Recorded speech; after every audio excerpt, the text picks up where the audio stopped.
Walang advokasiyang maliit, basta't malimit. Maraming salamat. Muling sumasa inyo ang ating palatuntunan special on Saturday. Salamat po sa inyong pagsama sa amin dito sa executive session. Mabuhay ang Isang oras na talakayan ang mga usaping may kinalaman sa ating akto. Idulog nyo na yan dito sa Hoy. Bawal yan. Ang latest happenings at trending sa mundo ng entertainment and lifestyle, their favorite stars. Mga kwentong maghahatid ng inspirasyon at aral sa mundo ng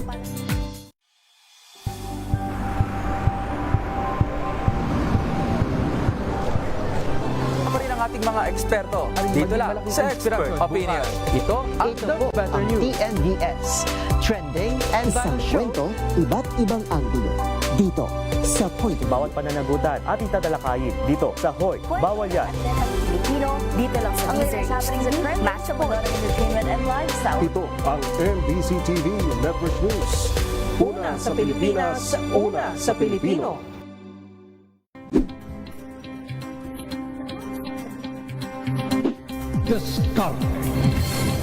At maraming salamat po sa mga inyo na ang Agri-Asenso hanggang sa susunod na sa 4:05 na po ng inyong paboritong programa ang DZRH Boom Balita ngayong araw ng Sabado.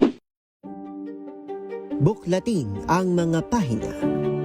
Pakinggan ang boses ng lipunan. Tunghayan ang mga issue mula sa ibang katayuan. Nakakalungkot kasi deserve ba namin ng ganito? na hindi nila alam kung ano talaga yung kanilang mga karapatan. Yung gobyerno, tinulungan nila yung kanilang magsasaka. Pinapatahimik tayong lahat using various laws. Through education, kayang-kaya nating baguhin yung ganitong klaseng pag-iisip. Isang kwento, iba't ibang anggulo.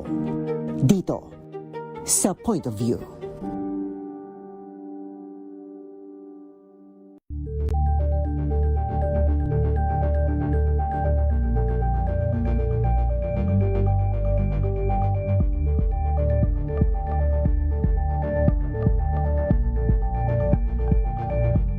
Tambalang Anthony Taberna at Jerry Baha ang gigising sa inyong umaga dahil lalatay ang humahagupit na diskusyon at komentaryo Lunes hanggang Biyernes sa 2x2.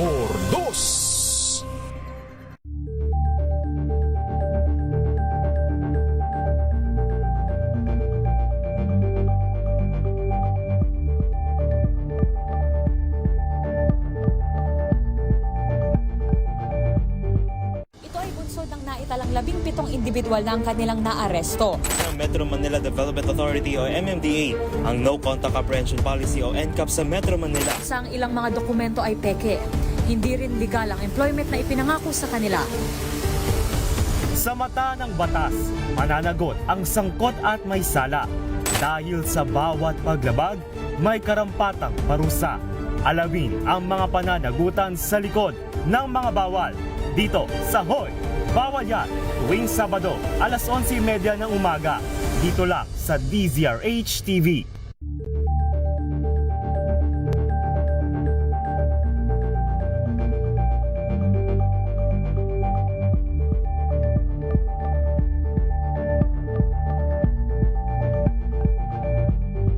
Tumunog na ang gandingan para sa kalikasan. Ang nagkamit ng parangal bilang Best News Anchor ay walang iba kundi si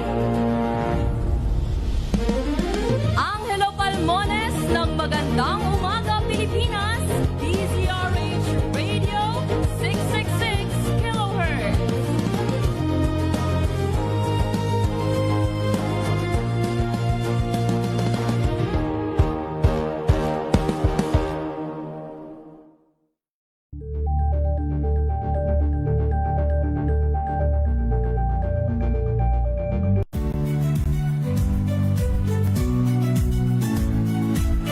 Magandang araw mga kaibigan. Ito po ang inyong balerina ng bayan, si Lisa Makuha Elizalde, na nag-aanyaya sa inyong samahan kami at ang aming mga espesyal na panauhin para sa kalahating oras ng masayang kwentuhan sa aming programang Art to Art, kung saan ang usapang sining at kultura ay para sa lahat.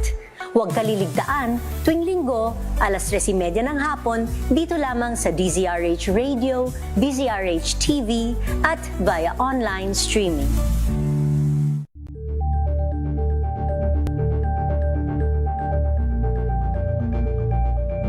We've got you covered. From the hottest hits, exclusive interviews, kilig to the bones fan meet experience, and hataw performances of your favorite stars. Saturdays, 12 noon, dito lang sa DZRH TV. Gabi sa lahat ng mga nanonood at nakikinig sa atin. Thank God it's Good evening, Metro at Mega Manila. Magandang gabi Pilipinas, Metro and Mega Manila. Nas extension sa DZRH at RHTV. Samahan Sa pool, Sabado. Gabi ng misteryo ngayon pong Sabado, ano po? Curious ka ba sa maraming bagay? Kami na ang bahala dyan. Aalamin, tutuklasin at bibigyang linaw namin ang mga katanungang bumabagabag sa inyong isipan. Sa programa kung saan ang bawat sagot ay galing lamang sa mga eksperto. Ang Expert's Opinion, tuwing linggo alas 3 ng hapon, dito lang sa DZRH TV.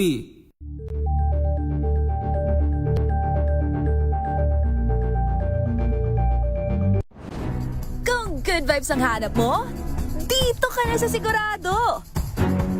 Mula sa mga istoryang nagbibigay ng inspirasyon hanggang sa mga kwentong may dalang solusyon. Mga balitang pampagaan, pakiramdam at pampaganda ng araw. Hindi lang ba sa good news, kundi the better news. Mula Lunes hanggang Biyernes, 1:00 ng tanghali sa DZRH TV.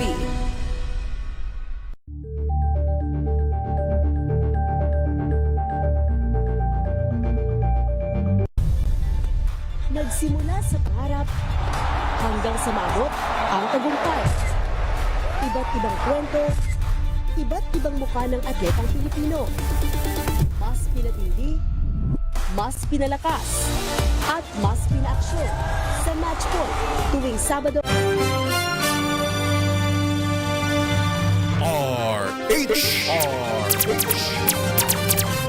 Mga regular na nakikinig sa atin at nanonood sa atin, palagay ko ilang ulit ko nang nasabi ito na nung ako'y batang-batang reporter. I covered the Senate, I covered the Office of the Vice President, I covered Sandigan Bayan and at the same time Tanod Bayan, 1987 to 1992.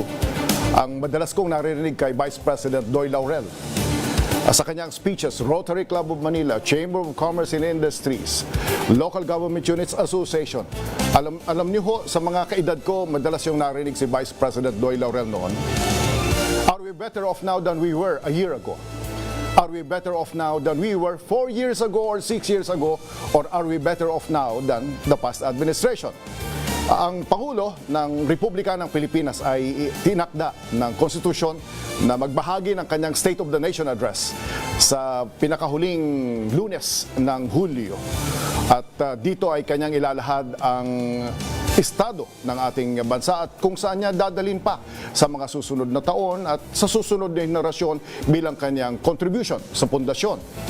Dito sa pagkakataong ito, sa Special on Saturday, sa ating mga kababayan at mga nakikinig sa atin, sa 18 radio stations, almost 1,200 cable TV channels, sa ating digital channels, sa YouTube at sa Facebook, pag-uusapan natin SONA 2026 series. Sa umagang ito, ipifeature natin ang Department of Justice. Napakarami hong agencies yan. Maliban sa kanila, nasa kanila ang NBI, nasa kanila ang Bureau of Immigration, Public Attorney's Office, napaka-importante, ang Office of General Counsel. Kung minsan yung galing at husay ng GOCCs ay depende rin sa opinion at kung ano ang bilis ng mga aksyon. Pero sa pagkakataong ito, focus muna tayo sa Central Office ng Department of Justice. Pabatiin natin, dati na nating nakasama dito. Kaya ho, ang introduction ko ay, are we better off now than we were before? Sapagkat ang ating Secretary ng Department of Justice ay hindi lang abogado. Ang kanyang master's degree ay in public administration sa UP&CPAG. So, public welfare, umasenso ba tayo? In particularly sa DOJ, mas gumanda ba ang serbisyo natin a year ago compared to 2 years ago, 4 years ago, or in the past administration, comparing it to the past administration? Pabitiin natin Secretary Eric Vida. Sir, welcome back sa SOS. Ay, maraming salamat. Magandang umaga, sir. Magandang umaga po sa inyong lahat. Ito po si Secretary Eric Vida, ang inyong pong Secretary of Justice, na narito po magbabalita sa ating lahat para ibalita sa inyo na definitely, Cesar, mas better off tayo. Better off tayo. Mas okay tayo the past year, mas okay tayo the past 4 years, at mas maraming naiambag ang Department of Justice para sa tinatawag nating nation building, para sa mas magandang kinabukasan ng ating mga kababayan. Ambag kasi ang justice system sa nation building. Yes. Alright, Yusek Marge Gutierrez. Hi po, sir. Magandang umaga sa iyo. Magandang umaga po, sir. Pwede natin ipakilala mga kasama natin mula kay Yusek Nikki, Yusek Anika at Yusek Deo. Okay. Again, sa mga ating kababayan, magandang umaga po. Kasama po natin ang mga ating magigiting at magwapo at magaganda po mga undersecretaries po ng Department of Justice. Kasama po natin una po si Yusek Nicholas T. po. Ayan. Of course, our female undersecretary, Yusek Anika Gran-Ong. Magandang umaga po. At syempre po, huwag natin kakalimutan ang poging-pogi at heartbreaker po na si Yusek Deo Marco po. Maraming salamat. Alright, Sek, pag sinabing mas gumanda ang serbisyo, proseso yun eh. Yes. Bumilis ba ang proseso? So, siguro, bigyan nyo ang ating mga kababayan ng pahapyaw. Kung kayo ang tatanungin at kayo na po ang tinatanong, kumusta ho ang Department of Justice ngayon? Mas gumanda ho ba ang proseso? At sa anong mga importanteng bagay? Pag pinag-aralan kasi natin yung delivery of public service, dalawa ang panuntunan eh. Efficiency and effectivity. Epektibo ba ang Department of Justice ngayon? Mas efficient ba ngayon? Ngayon, proud to say, no? Talagang ang mas nailalabas natin yung quality ng trabaho, mas nagiging ano. Yung mga kaso nating na ipa-file, matatandaan natin sa nakalipas na 2 taon na ilabas itong pagtataas ng antas ng ebidensya bago isampas sa korte. Ito yung prima facie evidence with reasonable certainty of conviction. Bakit? Sa pag-aaral kasi, matagal na proseso ng pagpa-file ng kaso. Criminal case, hindi dami ng kaso. Di ba? Kasi dumadami lang ang kaso sa korte. Kung hindi naman gumagalaw, pagkatapos ng panandaliang panahon, madidismiss din, wala ring takot, walang nararamdamang deterrence yung mga gustong gumawa ng krimen. Ang tunay na mabisa, makapag-file ng quality na kaso. Ano to yung quality na kaso? Ready dapat ang piskal sa ebidensya at ready ngayon na. Pag tinawag ng judge na pag nakapag-file na ng DOJ ng information, ready na ba kayo na mag-trial? Kasi ang proseso nito, di ba? Lagi nating naririnig, justice delayed is justice denied. Di ba? Kasi kahit pag nakamit natin to 8 taon pagkatapos, 6 na taon pagkatapos, lumalabnaw na eh. Yung inaasam na katarungan ng ating kababayan. Kaya ngayon, ang panuntunan, at ito ay sinimulan ng ating ombudsman, Boying Rimulya, at dala-dala rin niya ngayon sa Sandigan Bayan, na dapat pag nag-file na ng information, ang department, ang ating mga piskal, ang ating mga taga-usig, dapat ready na mag-trial. At ang yung mga ebidensyang gagamitin, kompleto. Nabuo rin dito sa nakalipas na 3 taon, yung ating pakikipag-ugnayan sa law enforcement agencies, no? Na hindi dapat ito turuan lang. Diba? Pag nakapag-file na yung ating mga kapulisan, ang ating NBI agents, bahala na ang piskal. Na dito na pumasok, CESAR, yung case build-up. Yung pakikipag-ugnayan ng DOJ, mga taga-usig natin, mga law enforcement agencies, ano ba ang dapat gawin para mapalakas yung kaso, mapatibay yung kaso, at nakikita na sa korte ngayon, yung mga criminal cases, bumababa na, at bumibilis na yung proseso. Ang tanong kaagad, no? Ang tinuro sa akin ng teacher ko kapag nakakarinig ka ng knowledge claim, halimbawa ang knowledge claim ngayon ay from probable cause, doon na tayo sa with certainty of conviction. What's in it for me sa ating mga magsasaka at mga mangingisda kapag ka na may away halimbawa sa lupa? Kung minsan gusto ka lang iharas. Kaya kahit hindi pa hinug ang kaso, kakasuhan ka. Ngayon, tama ba yung pagkakaunawa ko, dapat mayroong certainty. In other words, kumbaga hinog na yung kaso bago mo i-file para hindi lang yung kumbaga harassment. Who is the undersecretary na more or less sa prosecutorial administration? Si Yusek Deo ba or Anyone, Yusek Nikki can really experience. All right. Parang what's in it for me? Kung ako'y nasa opisina, kung ako'y nasa sa pagawaan, kuminsan o ako'y nasa politika kuminsan, kaliwat kanan at 3-5 yung kaso. Anong ibig sabihin ng with certainty of conviction? Hindi basta-basta lang yung kaso. Yun ang isa sa ibig sabihin niya.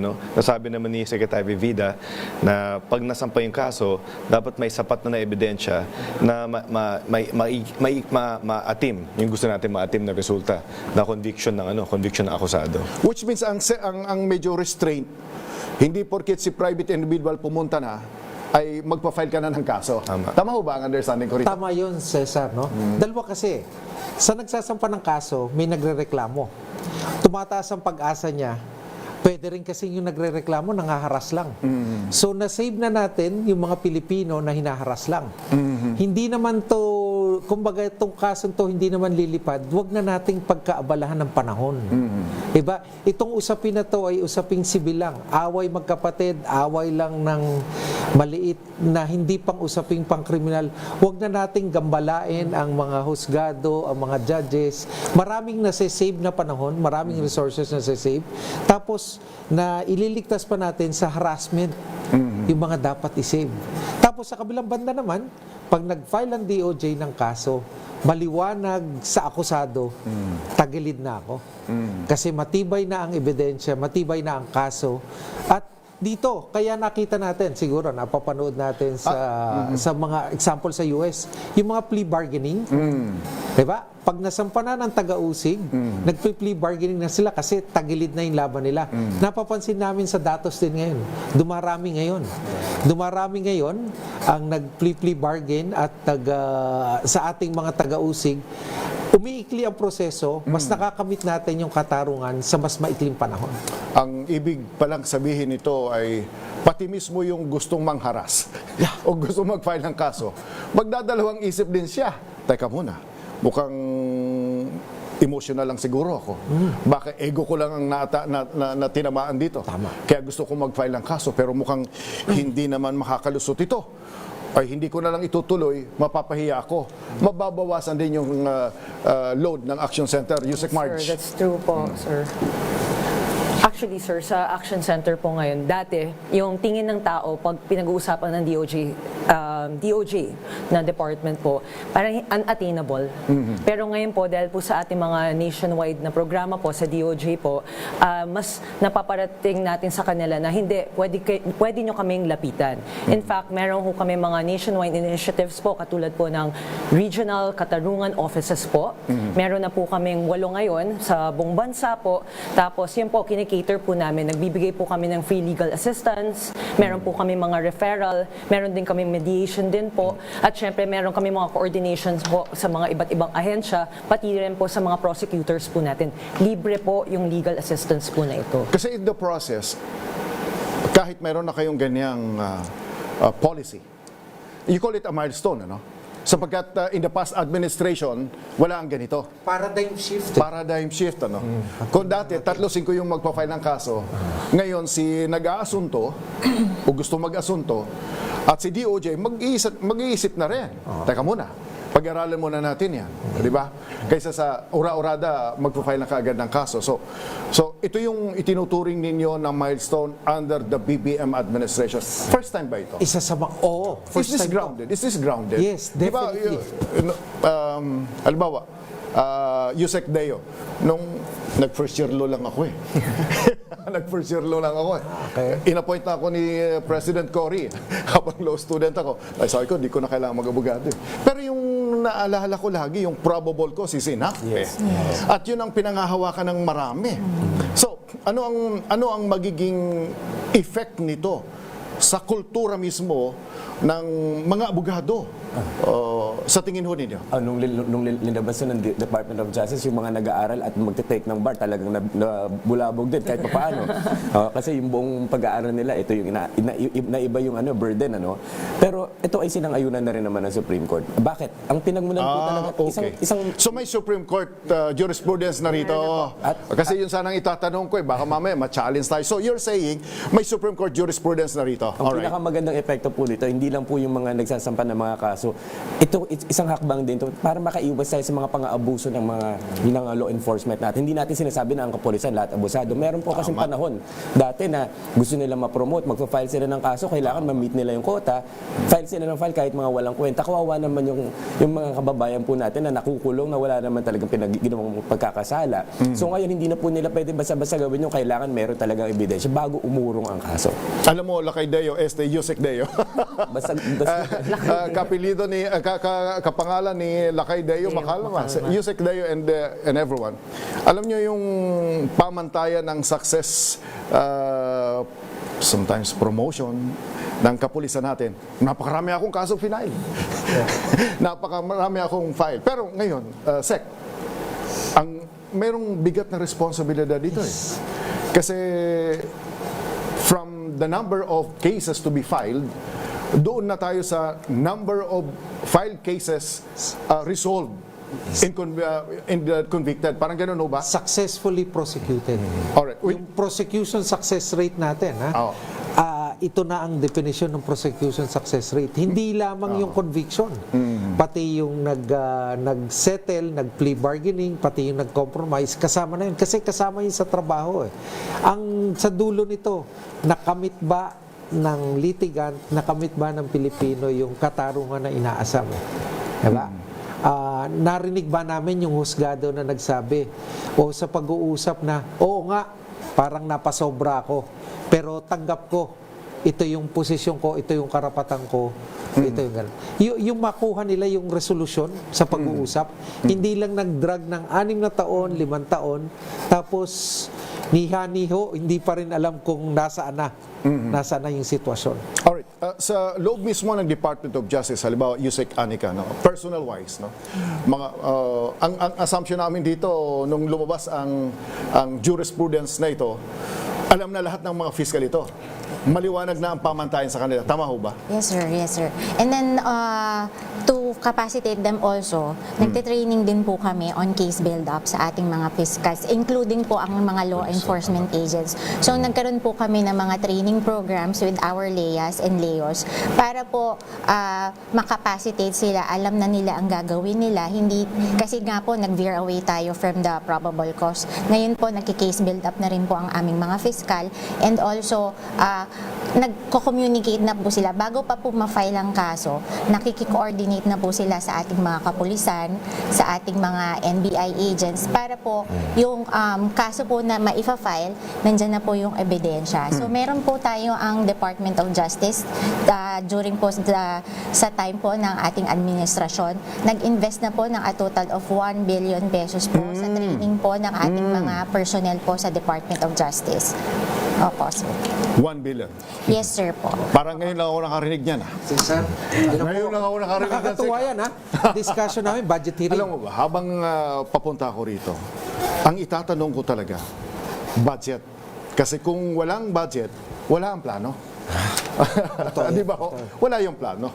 Kasi Sec, ang itatanong ko rito, bago tayo mag-commercial break, isang tanong lang bago mag-commercial break, may responsibilidad ang fiscal ang prosecutor na sabihin doon sa nagsasampa. Kasi kung minsan, height ng emotions, ego, or ano man talaga, at sa piling niya, aggrieved siya, dapat may maliwanag na responsibilidad ang fiscal. Sir, ma'am, ito na po ang pamantayan ngayon. Dahil ito po ang pamantayan, mas mataas na ang pamantayan, ito ang requirement natin. So, kumbaga, doon muna dapat ang discussion. Tama ho ba? Tama yan. Tama yan. Kasi sa dulo nito, kahit anong Kaya you need more budget. Kaya kahit anong, para i-train yung mga fiscal. Kahit anong pulisiyang gawin mo, pag hindi mo na ilatag ng tama sa ating mga kababayan. Kontrabida kayo? Kontrabida. Ang isa, ang maganda dito, alam mo, Cesar, nung inilatag to sa Kongreso, naunawaan. Kaya binigyan tayo ng kaukulang budget. Binigyan din tayo. Ang ganda ng suporta sa atin. At ito lamang administrasyon na to yung increase natin ng number of prosecutors. Kulang-kulang 1,000 na. Pag-usapan natin mamaya yan. Balkan natin yan. Ilan yun? Umigit kumulang 1,000 na. As of now, ang naidagdag natin. Naidagdag. Nationwide ito? Nationwide. Alright. Magbabalik ang special on Saturday sa ating SONA 2026 series. Kasama natin ang pamilya ng Department of Justice. Ilan mo ng palala? Okay. Special on... Wow, ang saya. Isang barangay na labada, puro mancha pa. Goodbye, pahinga. Mommy, isang laba lang yan sa Pride Bar Blue. May powerful stain-away enzymes na malupit sa dumit mancha. At di masakit sa kamay. Isang laba lang yan. Hello, pahinga. Hello, Pride Bar Blue. ACS. Tanggaling-galing mo. Smart dishwashing paste ko. Pritong ulam na masebo, plato ng kaldero. Tanggaling for everyday. Ganyan, pag smart ang dishwashing paste, may double tanggaling formula. Tanggal ang sebo, tanggal ang bakterya. Pahit para walang bahit, linis fantastic sa metal at plastic. Number 1 ko to. Tanggaling-galing mo. Smart dishwashing paste. ACS. Sa lahat ng bagay, simula pa lang, siguraduhing max protection na. Kasi pag kulang ang proteksyon, baka madaling masira. Sa ngipin, dapat may max protection din. Max Alaga ng unique toothpaste. With Max Protect formula, help stop cavities before they start, while keeping breath fresh. Try unique maximum fluoride protection. Para Max Alaga, Max Protektado. ACS.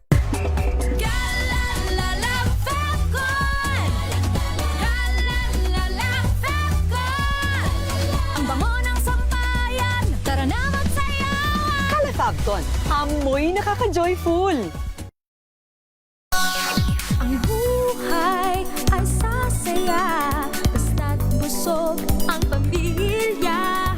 Kumeya, kumeya, ibig ko sabihin masarap talaga. Komea 3Q Bihon, masarap talaga. Champion na milyonaryo pa.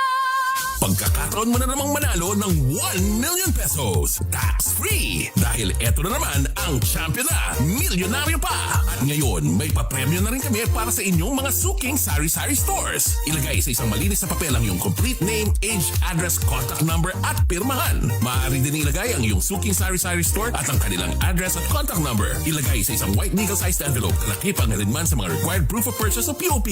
Ang tamang bilang ng empty sachets, wrappers o mga pouch ng mga sumusunod na makikita sa official website and Facebook page ng Champion na Milyonaryo Ba, Champion Bar, Champion Powder, Champion Liquid Detergent, Champion Fabric Conditioner, Champion Dishwashing Liquid at Champion Dishwashing Paste. At sa labas ng envelope, ilagay ang Champion na Milyonaryo Pa, ang POP na ginamit at ang MBC radio station na iyong pinakikinggan. Ihulog ang iyong entry sa mga drop boxes na matatagpuan sa iyong mga favorite MBC radio stations. Mas maraming entries, mas malaki ang chance mong manalo. 1 million pesos tax-free ang pwede mong mapanalunan sa Grand Draw. Libo-libong piso ang ipamimigay sa mga weekly draws na gaganapin sa mga MBC stations nationwide. At may pa-champion gift box pa para sa iyong suking sari-sari stores. Champion na Milyonaryo Pa. Brought to you by Champion. Walang gimmick, tapat po sa inyo.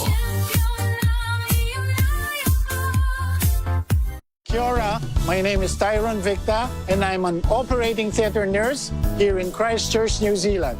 The main thing that really moves me day by day is to be able to impact lives. Of course, it's the hand of the Lord. He uses MX3 to be able to do those things.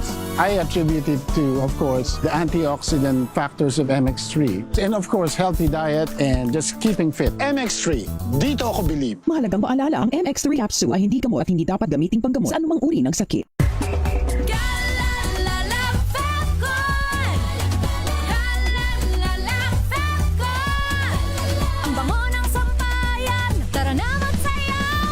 Fabton, amoy nakaka-joyful.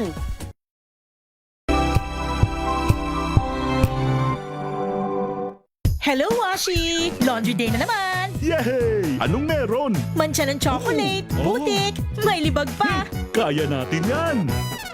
With Pride Washing Machine Detergent, may triple stain-away formula.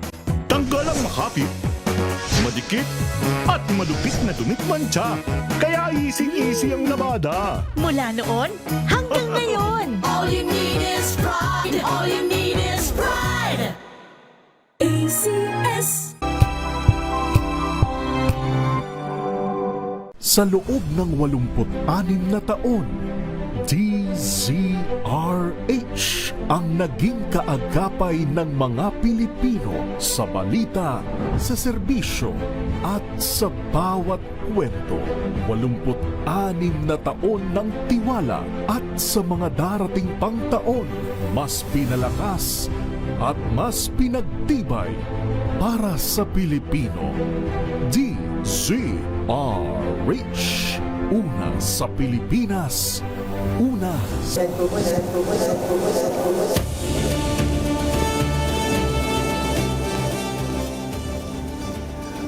Sa mga kabubukas pa lamang ng radyo at telebisyon at social media pages ng DZRH News at DZRH News Television, dalawa po yan, DZRH News and DZRH News Television.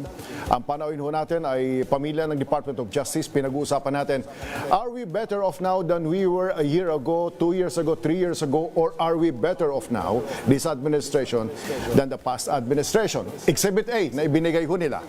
Ang Exhibit A na ibinigay ho nila ay ang batayan ng pagsasampa ng kaso hindi na probable cause but with certainty of conviction. In other words, malaki. Kung mayroong dalawang bagay na dapat maunawaan pa ang kababayan natin dito bago tayo mag-shift sa ibang topic, ano ito, Mr. Secretary? Dito sa pagtataas ng antas ng level para mag-prosecute, pag isinampa ang kaso, pag pag tinanggap to ng piskalya at isinampa sa korte, ready na tayo mag-trial. At dahil ready na tayo mag-trial, may ebidensya na tayo. Dahil dito, idudulog na natin sa korte para dinggin na yung kaso. Sa pamamagitan na to, may aalis natin yung harassment case, di ba? Yung hindi naman lilipad, hindi naman magiging successful ang prosecution. Pangalawa, hindi na maklaklag yung dockets natin sa korte. Diba? Maiwasan na natin na ang accomplishment lang ay number of cases filed. Diba? Ang nais nating makamit dito, yung talagang katarungan na hinahanap ng litigants, ng magkabilang panig. Makamit ko yung, kung ako'y biktima, makuha ko yung katarungan na hinahanap ko, at kung ikaw naman ay akusado at napatunayan, harapin mo na yung pananagutan mo. Alright, Yusek Nikki? Yes. May dadagdag ka rito? Ay isang approach or isang pagpapaliwanag na ginagamit namin sa DOJ dun sa bagong sistema na kung dati mga 4 out of 10 dun sa ebidensya mo, pwede na masapa yung kaso. Ngayon, 7 out of 10. 7 out of 10. Medyo dapat maliwanag yon sa nagpa-file ng kaso at sa fiskal. Dati, relax tayo sa 4, pwede na. Ngayon, dapat 7 na ang elemento o requirement ang kailangang idagdag. Para ganon, sa kabuuan. In other words, mas stricter na. Yusek Marge, anong pwede nating idagdag dito? Yun rin po. So, gaya po na sabi natin ng secretary po, ina-avoid po natin yung harassment. Kasi po, yung ibang mga litigants po, nagpa-file muna, tapos yung ebidensya to follow na lang po. So, because of this new quantum of evidence po required po in filing cases po, naiiwasan na po natin yan. And dahil po, nasisigurado po natin, yung mga nafa-file po talaga ay strong dahil po meron pong ebidensya, may resibo po. Alam nyo, nung mga batang-batang reporter kami, naririnig lagi namin, minsan may mga hepe, filean mo na ng kaso yan. To follow na lang yung ebidensya. Nakikita rin natin sa mga barabarangay yan. Kabisado rin yan ng ating DOJ Secretary ngayon sa mga local government units.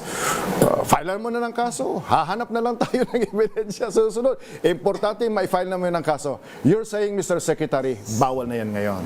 Iyan ang pangarap natin na maging thing of the past. Alright. Diba? Pero proseso. Hindi ganun kabilis. Alright. So that's a milestone na sinasabi ninyo na nakita under this new administration sa sektor ng Department of Justice. Pag-usapan natin, modernization ng prosecution, system of expansion, Yusek Anika, anong pwedeng maikwento natin sa ating mga kababayan dito? Yes.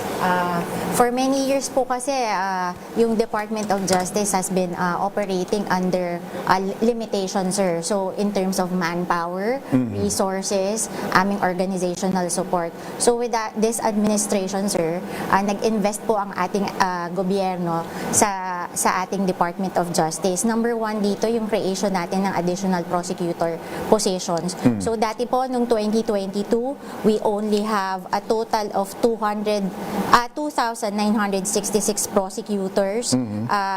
Ngayon po, meron na po tayong 3,968 prosecutors. That includes po ang ating prosecution attorneys.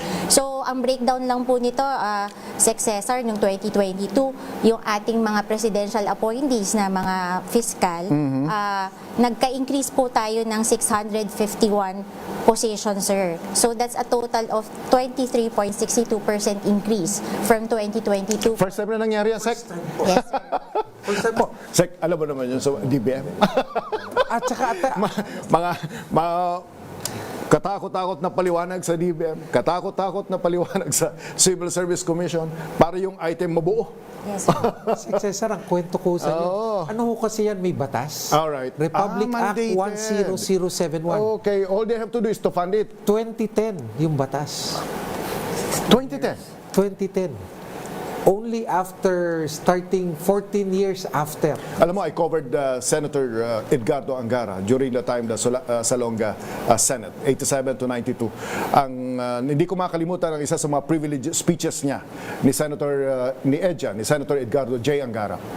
We have 500 billion unfunded loss. Ito pala yun, isa doon. In other words, may batas tayo. Batas, 2010. Yun ho ang problema sa atin, mga nakikinig at nanonood sa atin. Marami tayong nagagawang batas, pero unfunded. You're saying, under this administration, napondohan ito. Sa pangunguna po ng ating minamahal na Pangulo, ngayon lamang po nag-invest, hindi lang po sa human resource, pati rin po para sa office space, pati sa training. Malaking bagay po yung training. Yung training budget na binanggit kanina ni Yusek Anika. Ngayon, proud to say, ang DOJ, kaya naming mag-train lahat ng piskal, lahat ng opisyal, lahat ng personnel. Ang mandate namin, isang training per year. Yung relevant training. Iba yung training sa piskal, iba yung training doon sa administrative. Yes. Alright. So, Yusek Anika, balikan natin ang isa sa milestone na nagawa ngayon. Yes. Nadagdagan ng mahigit 1,000 Yes, ang prosecutors natin. Yes po, including prosecution attorneys. Is it safe to assume na say taon-taon mabuti nang nakakakuha kayo ng mga 50 o 100? Mahigit po. Mahigit. Yes po, mga 100 po per year po na additional. This quarter, may expected ka pa kaming 327. It's in the pipeline ng DBM, ilalabas nila very soon. No? And hopefully, marinig ni Secretary to. Kasi sinabi ko na, third quarter daw eh. Third quarter, 327 new positions. Siyempre, yung tanong ng ating ordinaryong mga kababayan, what's in it for me? Ano ito para sa akin?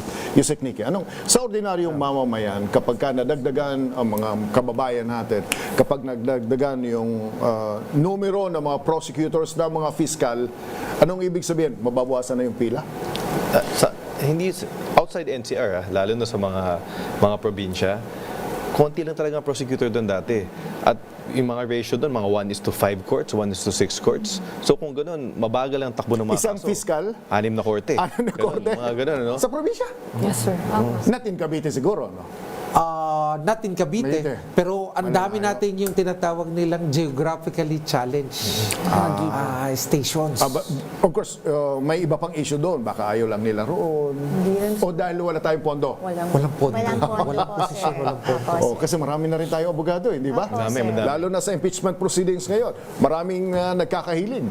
Kaya ako nag-law student, first year lang po ako. Kasi pinanunod ko ang debate ng, di ko nababanggitin ang mga pangalan because noong mga panahon namin, high school, may mga debates eh. College, may mga debates eh. I participated both in high school and college, no? Sa college debates.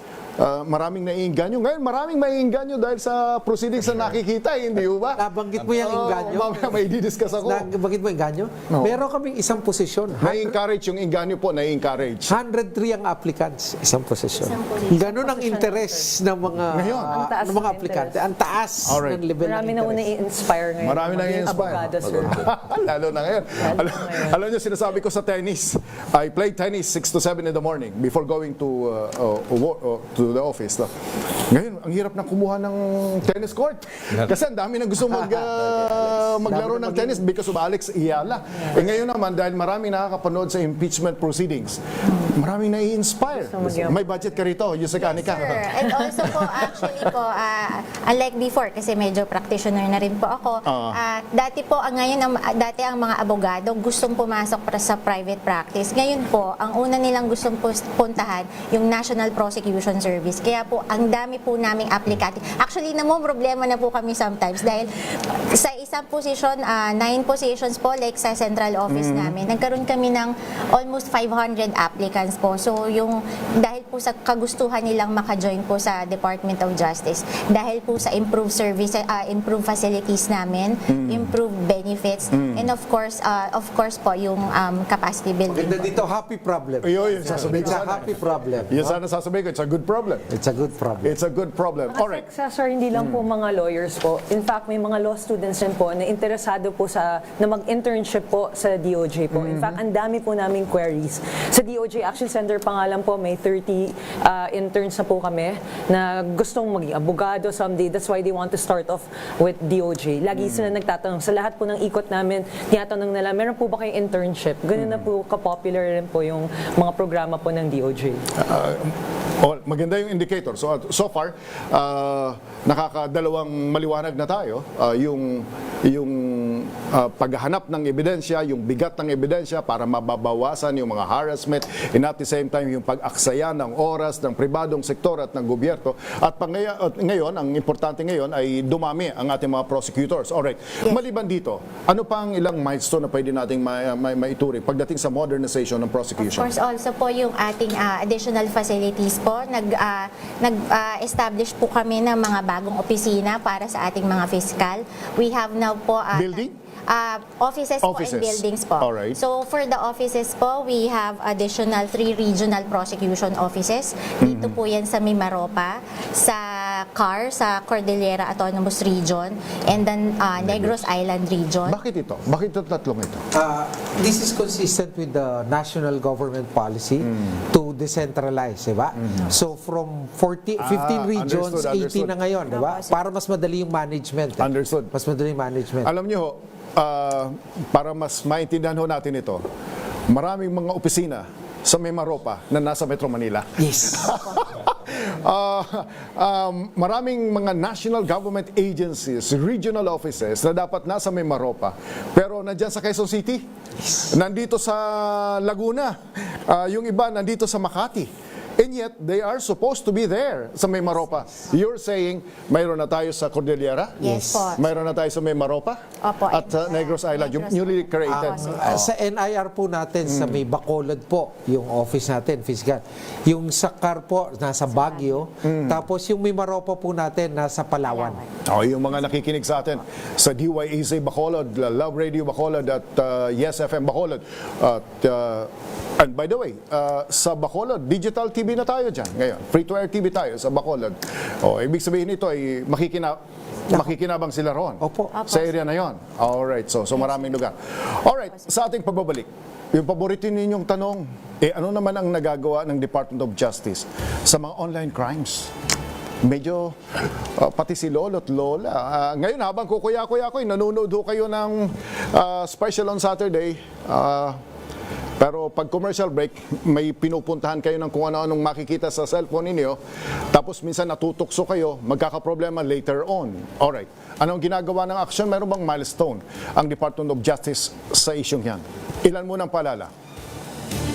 This time check is brought to you by AC. May nagbago, may arte, may budget. Akala nyo lang yon. So solid, I cross papaya, wow, I cross.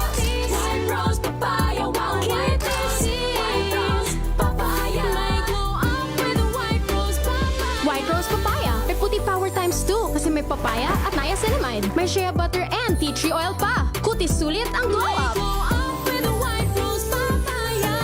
White rose papaya. Kutis sulit ang glow up. ACS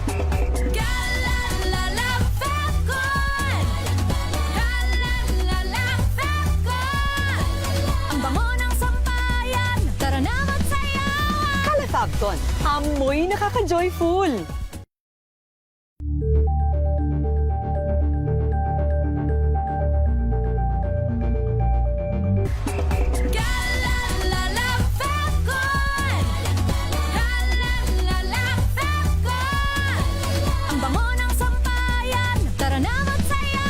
Calefacton, amoy nakaka-joyful.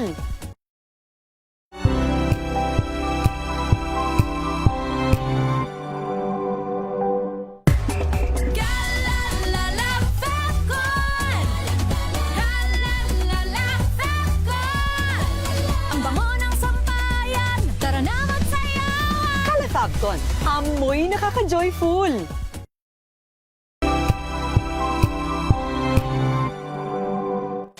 Maulan man, no worries na amoy kulob ang damit. Charm Fab Con, bangong kumakabloom, tanggal amoy kulob sa bango ng charm. Kaya gamit ko, Charm Fab Con with Bloom Fresh technology. Kills 99.9% of kulob-causing bacteria. May aroma burst pa of thousands of flowers and berries. Ang sampay sa loob, no amoy kulob. Bangong kumakabloom sa charm. Charm Fab Con. ACS Tinesting, sinuri, siniyasan. Ang resulta? Super effective ang Shield sa pagpatay ng bakterya at virus. Shield Antibacterial Soap. Believe ang mga eksperto sa Philippine Nurses Association. At si Mami. Tiwala ako sa Shield. Shield Antibacterial Soap. Napatunayang mabisa. Ang mga nurse, tiwala. ACS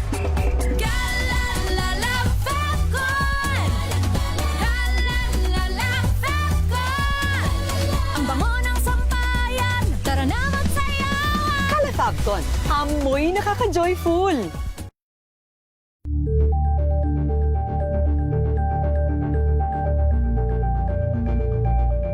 Champion na milyonaryo pa. Pagkakataon mo na namang manalo ng 1 million pesos. Tax-free. Dahil eto na naman ang champion na milyonaryo pa. At ngayon, may papremyo na rin kami para sa inyong mga suking sari-sari stores. Ilagay sa isang malinis na papel ang iyong complete name, age, address, contact number at pirmahan. Maaari din ilagay ang iyong suking sari-sari store at ang kanilang address at contact number. Ilagay sa isang white legal-sized envelope na nakipag-alinman sa mga required proof of purchase o POP. Ang tamang bilang ng empty sachets, wrappers o mga pouch ng mga sumusunod na makikita sa official website and Facebook page ng Champion na Milyonaryo Ba, Champion Bar, Champion Powder, Champion Liquid Detergent, Champion Fabric Conditioner, Champion Dishwashing Liquid at Champion Dishwashing Paste. At sa labas ng envelope, ilagay ang Champion na Milyonaryo Pa, ang POP na ginamit at ang MBC radio station na iyong pinakikinggan. Ihulog ang iyong entry sa mga drop boxes na matatagpuan sa iyong mga favorite MBC radio stations. Mas maraming entries, mas malaki ang chance mong manalo. 1 million pesos tax-free ang pwede mong mapanalunan sa Grand Draw. Libo-libong piso ang ipamimigay sa mga weekly draws na gaganapin sa mga MBC stations nationwide. At may pa-champion gift box pa para sa iyong suking sari-sari stores. Champion na milyonaryo pa. Brought to you by Champion. Walang gimmick, tapat po sa inyo.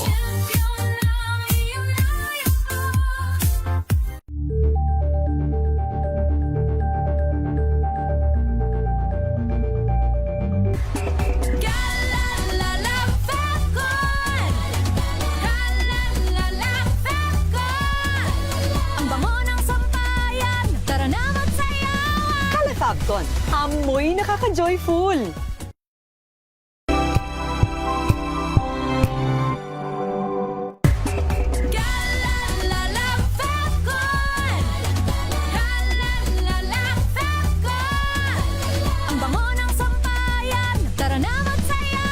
Calefacton, amoy nakaka-joyful.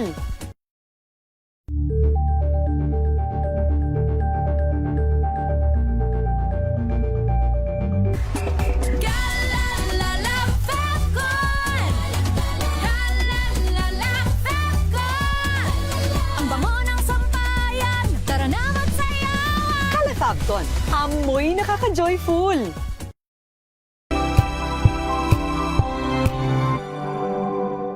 Maagang balitaan, maagang usapan sa mga issue at balita. Kasama si Kuya Angelo Palmones sa Magandang Umaga Pilipinas. Mula Lunes hanggang Biyernes.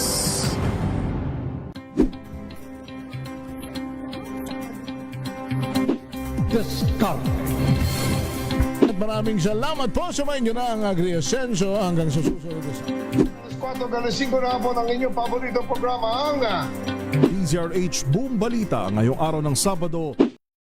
Mga balitang gigising sa inyong umaga. Mga balitang kailangan mong malaman. Mapapakinggan sa ACS Balita sa 2x2. Kasama sina Anthony Taberna at Jerry Baha. Lunes hanggang Biyernes.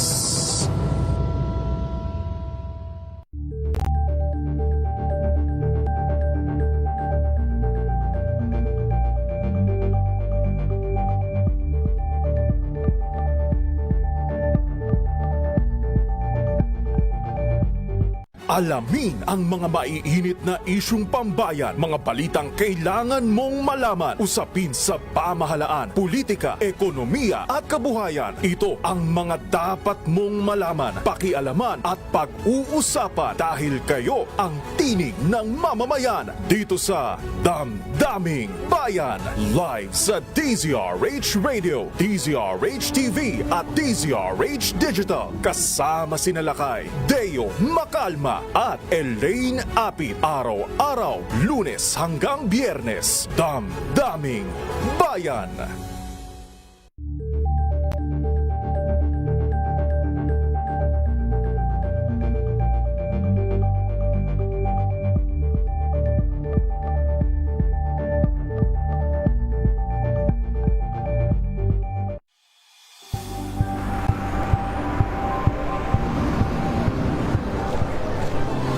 Ating mga eksperto dito lang sa Expert Opinion.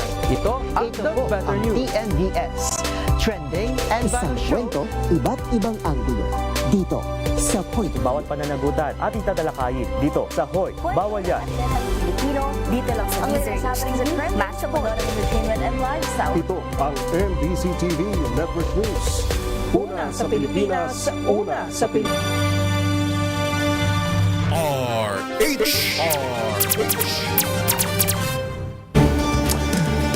Alright, nasa TV studio ho natin kaya hindi ko nababasa yung mga komento niyo sa mamaya sa social media. Pero babatiin ko lagi yung aking binabate dyan na nakikinig sa atin sa DZRH Cagayan de Oro, si Ma'am Bebeng. Kumusta kayo dyan, Ma'am Bebeng? Si Ma'am Bebeng ay isang school superintendent sa Cagayan de Oro. Classmate ko sa CESO, sa Diwa Class 26. Pinakikinggan ako sa Transistor Radio. May TV naman doon, may Facebook naman sa Transistor Radio nakikinig sa atin. So binabati natin si Ma'am Bebeng, Daday ng Cagayan de Oro. Alright, balikan natin. Secretary, ano ang pwede nating maituring na milestone under the Marcos administration Jr. pagdating sa combating online? Sabagay, nung mga bata pa tayo, wala namang online noon. Wala namang online nung 70s, nung 80s pumapasok na yan. Because in 1988, may cellphone na. Si Mr. Fred Elizalde, may binigyan na ako ng cellphone na gamit ko as a Senate reporter sa Senate. Si John Osmeña, the chairman of the Senate Committee on Public Services, naghihiram sa akin. Dahil mas magaling yung aking boss. Medyo may cellphone na yun. Then late and 90s, mayroon na tayong online. Pero mas matindi ngayon. Hindi na years, hindi na decades ang usapan. Sometimes 2 days, 3 days, nababago ang apps, nababago ang online. So matindi na ngayon. Ano ang pwede nating maituring na accomplishment ng Department of Justice pagdating sa mga online crimes? Actually, yung online, no? Paglatag ng teknolohiya, di ba? Advancing technology. Unfortunately, pag-advance ng science and technology, hindi lang yung benepisyo ang nakikita. pati yung krimen nagbabago. At dyan ngayon ang malaking challenge sa atin, no? Yung online crimes, no? At ang malaki dyan is yung ating online sex abuse, no? And exploited children, no? Yung materials na nagiging available. Yan yung mga patuloy nating ano. At sa patuloy na pagganap ng DOJ bilang una yung sa ating iyakat, yung Interagency Council Against Trafficking, sa nakalipas na Yusek Nikki, 10 taon, no? Na-meet natin yung Tier 1 level. Alright. ng standard. So naintindihan ko na, nasa Facebook ko ninyo at sa television. So medyo naintindihan ko na yung binabanggit ni Secretary Eric kanina. Dahil lang sa online, mas bumilis din ang mga krimen. Dahil sa online, mas dumami rin siguro ang biktima. Yes. Specific, ano ang mga ginagawa natin sa Department of Justice, Yusek Nikki? Yung DOJ, siya ang chairperson ng National Coordinating Center against OSAIC and CESAR. Yung OSAIC and CESAR, medyo bago-bagong acronym mga to, no? But unti-unti na nagiging mas mulat ng mga kababayan natin tungkol dito. Yung OSAIC, ito yung Online Sexual Abuse and Exploitation of Children. At yung CESAR, ito ay Child Sexual Abuse and Exploitation Material, no? Yung CESAR, dati ang tawag natin dyan, child pornography. Pero ngayon CESAR na siya. Pero tama nga kayo, sir, no? Dahil nga online, nagbabago talaga, mas mabilis ang paggawa at pagpalaganap ng ganitong mga material, at mas mabilis din ang takbo ng mga kriminal na nagbabago-bago yung kanilang mga diskarte. Bago magpatuloy si Yusek Nikki, pakibalik doon sa previous slide, no? Gusto ko sang makita, no? Kasi lumilitaw, previous slide, yung napakaraming mga agencies, logo ng maraming agencies, no? Anong ibig sabihin nito? Napakaraming logo, anong ibig sabihin niyan? Yung DOJ, siya ang chairperson ng dalawang ito na yung body, no? government approach, whole government approach. Yung IACAT, Interagency Council Against Trafficking, DOJ ang chair niyan, co-chair nito, DSWD. At napakadami ibang agencies sa kasama natin dyan, ano? Kasama natin dyan ang DFA, DILG, Kapulisan, ang Anti-Money Laundering Council. Kasi nga, ang polisiya natin sa mga ganitong klaseng krimen, ganitong klaseng problema, kailangan hindi lang whole of government, whole of nation approach. Whole nation approach, no? Practically, the entire government is there. That's correct, sir. Alright. Siguro, paano yan? Mas mabilis, alam ba? Sa pagrereklamo, tapos sa resolution natin ng mga kaso. Pero pinaka-importante policy, di ba? Tama. Importante muna na ilatag yung policy. Sa ngayon ba, pwede bang sabihin natin na nandyan na yung policy na yan? Nandyan yung policy. Naging batas ito nung July 2022. Kakakumpisa pa lang ni PBBM, no? Okay. At mula noon talaga nagsipag tayo na itayo yung secretariat, gumawa ng budget, gumawa ng plantilla, at talaga makipag-ugnayan sa lahat ng iba-ibang mga stakeholders para masolusyonan itong problema na to. At 3 years pa nga lang, 4 years pa lang, alam na natin kung anong kailangan pa ibago sa policy. Kaya ngayon may isinulong kaming bill sa both houses of Congress para i-amend yung RA 11930, dahil nga alam namin na pabago-bago yung problema, rapidly evolving yung problema, kaya dapat mag-evolve din yung polisiya natin. Itatanong ko ulit si Yusek Anika. May budget ba tayo rito? May mga bago ba tayong equipment dito? Ang equipment ba natin dito at par, Yusek? Galante. Yes, galante nga po. Actually, nabanggit po ni Yusek Nikki. Galante po, especially po sa NCC o SAEC po, dahil po kailangan na pong sumunod po ng yung ating capabilities po, dahil bago nga po to, it's a new form technical of crime. In other words, technical ito, di ba? Yes po. Parang cybercrime din po yan. And then also, we need to capacitate also po yung ating mga law enforcement agents, pati po yung mga fiscals. Kasi nga po, it's a new form of crime, sir. Teka muna, babalikan ko yung topic na yan. Kumusta yung mga prosecutor natin? Aging population na ba? O maraming bata? Marami ng bata. Okay. Then, I asked that question, Secretary, kasi syempre technical ito.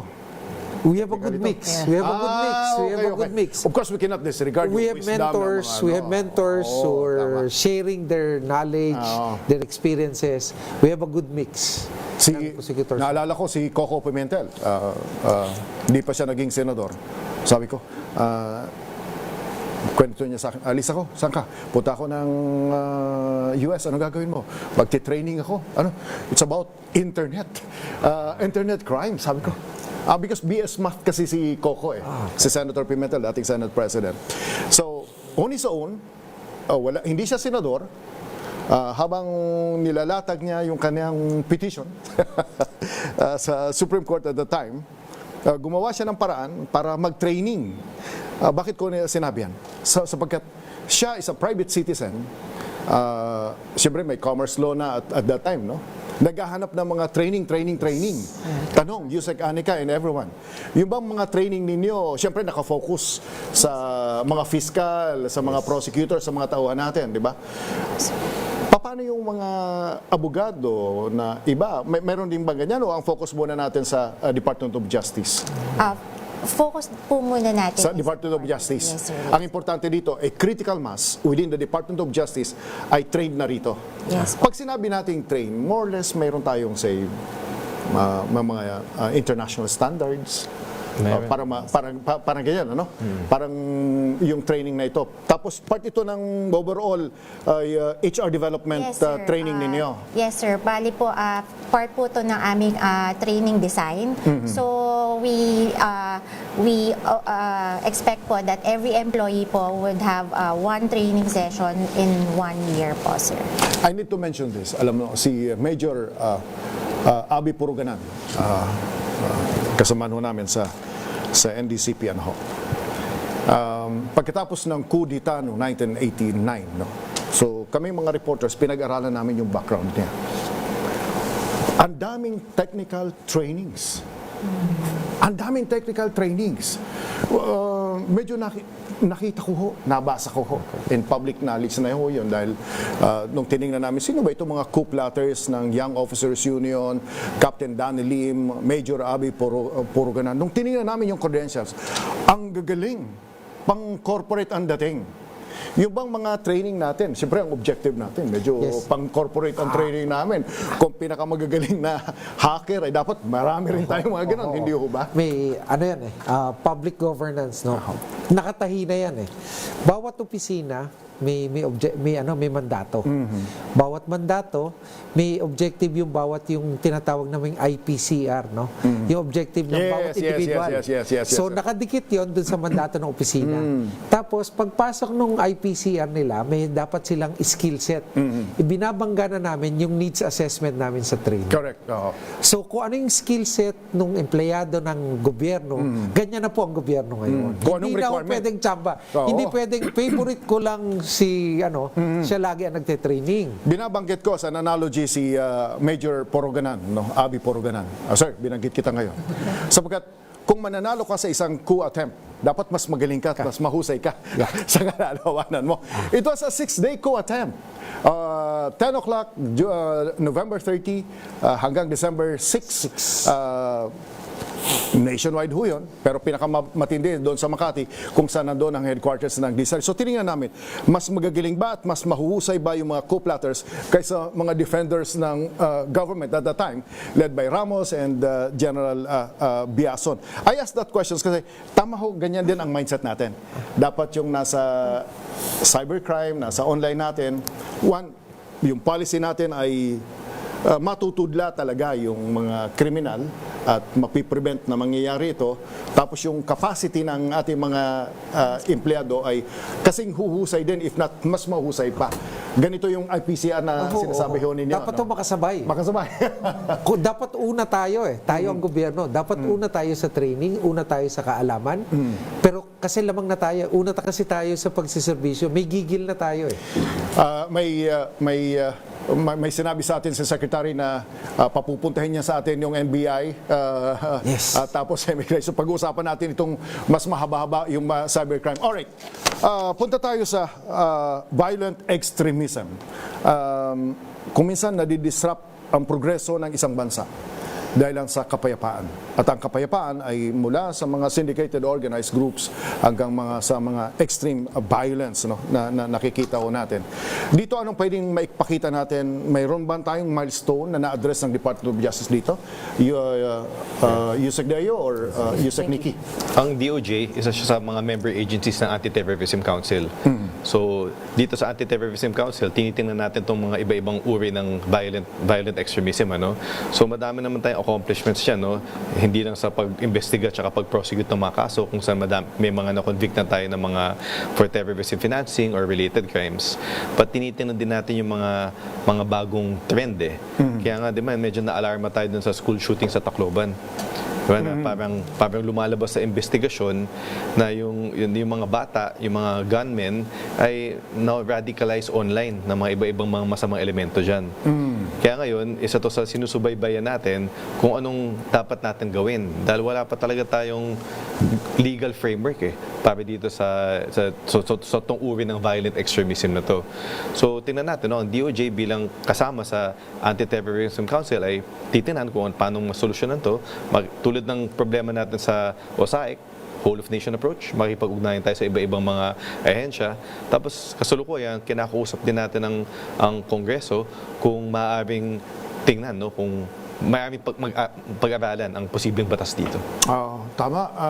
Sec, siyempre, parang tama ba ang understanding ko, pinag-aaralan niyo ito, hindi lang in terms of, a crime activity, pero posibleng may ganito kayang trend. Kung may ganitong trend, as a public administrator, in this case, Department of Justice, ano ang posibleng ina-anticipate dito? Pero bago doon sa tanong na yan, is this alarming as far as DOJ family is concerned? Hindi lang po for the DOJ. Dapat po tayo bilang bawat Pilipino maalarma. Kasi isang insidenteng ganito, diba? Ganto na ba ang level ng na-desensitize na ba ang pananaw ng kabataan natin? Hindi lang kabataan kahit katandaan, kabataan. Na-desensitize na ba tayo sa level ng violence, sa level ng sex, sa level ng pornography? Meron ba tayo mga polisiya na dapat na direksyon? Lunod na ba tayo na hindi na natin nakikita dahil available siya sa internet? Lunod na tayo sa konsepto ng violence, konsepto ng pornography, wala na tayong nakikitang mali. Maraming bansa na ang nagdeklara, in fact, nag-legislate. In fact, nag-order na yung 16 years old ay wala dapat access sa mga ganito. Is this something na pinag-aaralan ng Department of Justice kaya? Opo. Tinitingnan natin yung legal limits ng lahat ng tools and weapons of the state to combat this. Nandun na po kami, actually, last week po, nag-convene po kami. Si Secretary Rex Gatchalian, DSWD, grupo ho ng DepEd, Sec Sani Angara, Sec John Bic, also the PCO, and of course, the ICT, Secretary Aguda. We're coming up with this basically study, a presentation to be made to the Office of the President, to the President basically, to look at this problem on a more holistic approach. Diba? Pag-aralan natin ano yung pwedeng responde ng gobyerno para matugunan itong usapin na to. Dahil hindi siya nakakabahala. And I think we need to be quick.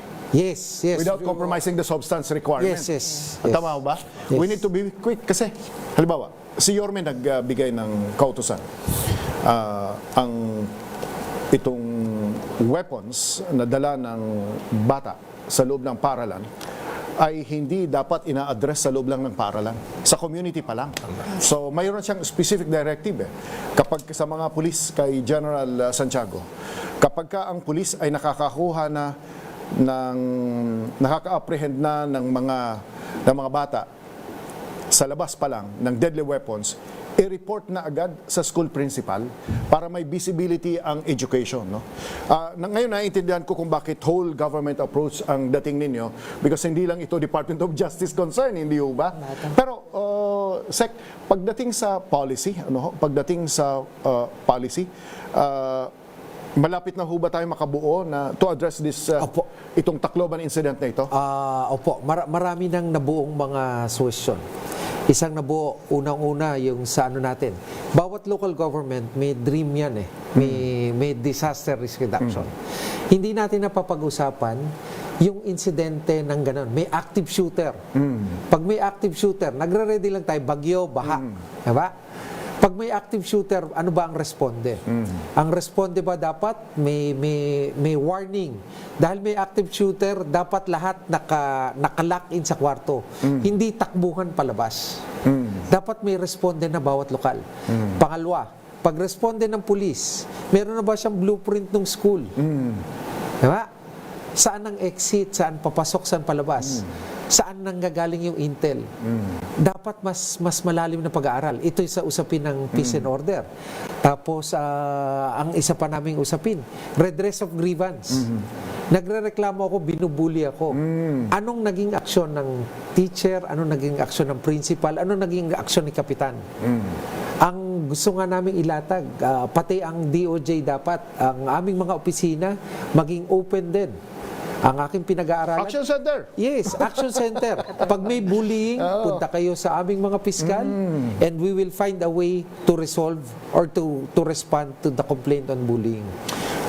In other words, it's a cultural complex, sabi ni Dr. Claire Carlos.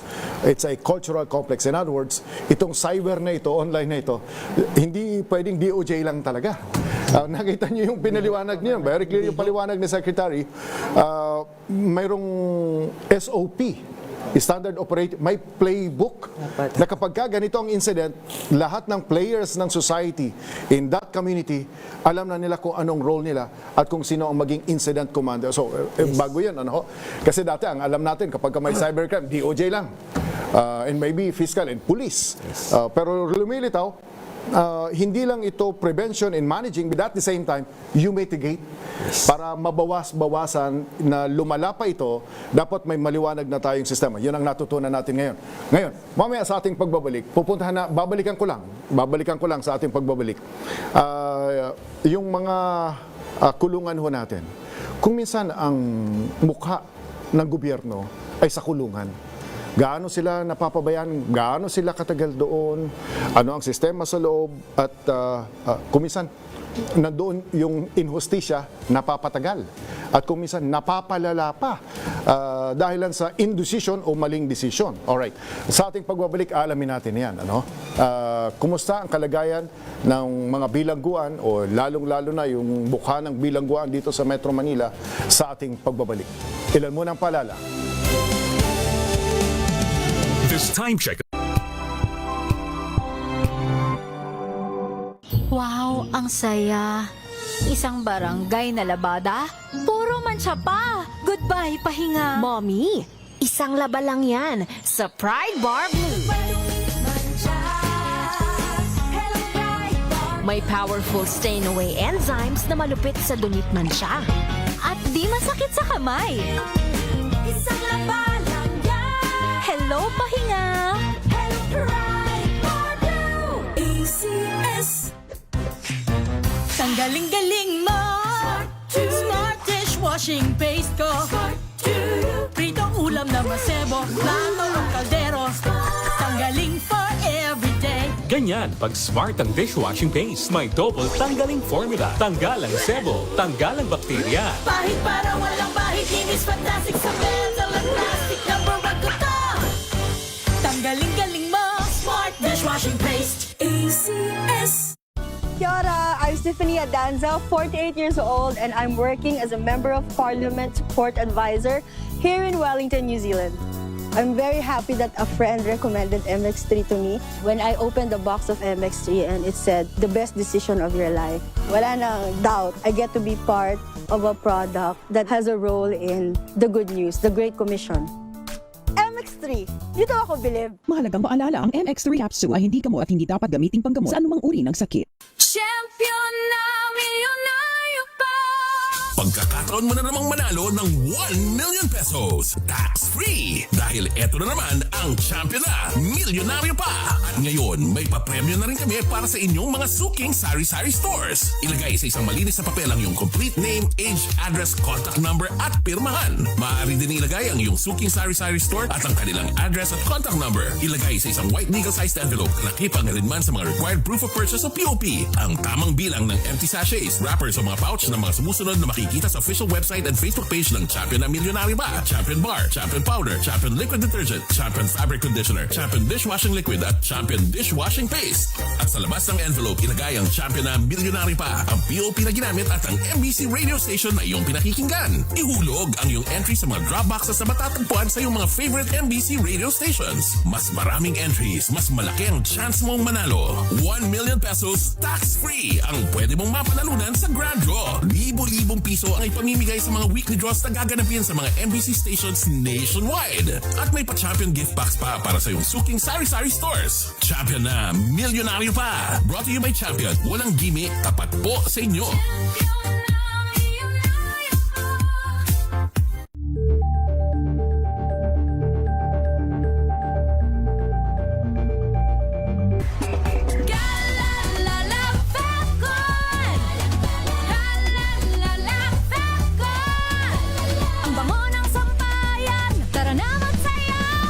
Kalafabton, amoy nakaka-joyful.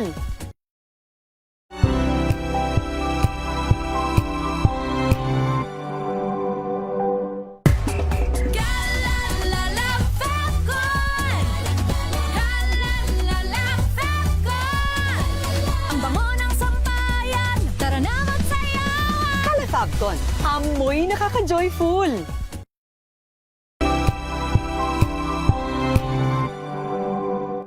Hello, Washi! Laundry day na naman! Yay! Anong meron? Mancha ng chocolate, putik, may libag pa.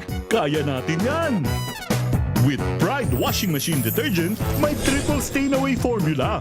Tanggal ang makapit, madikit, at malupit na dumit mancha.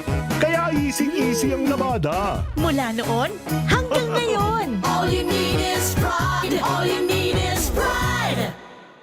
ACS.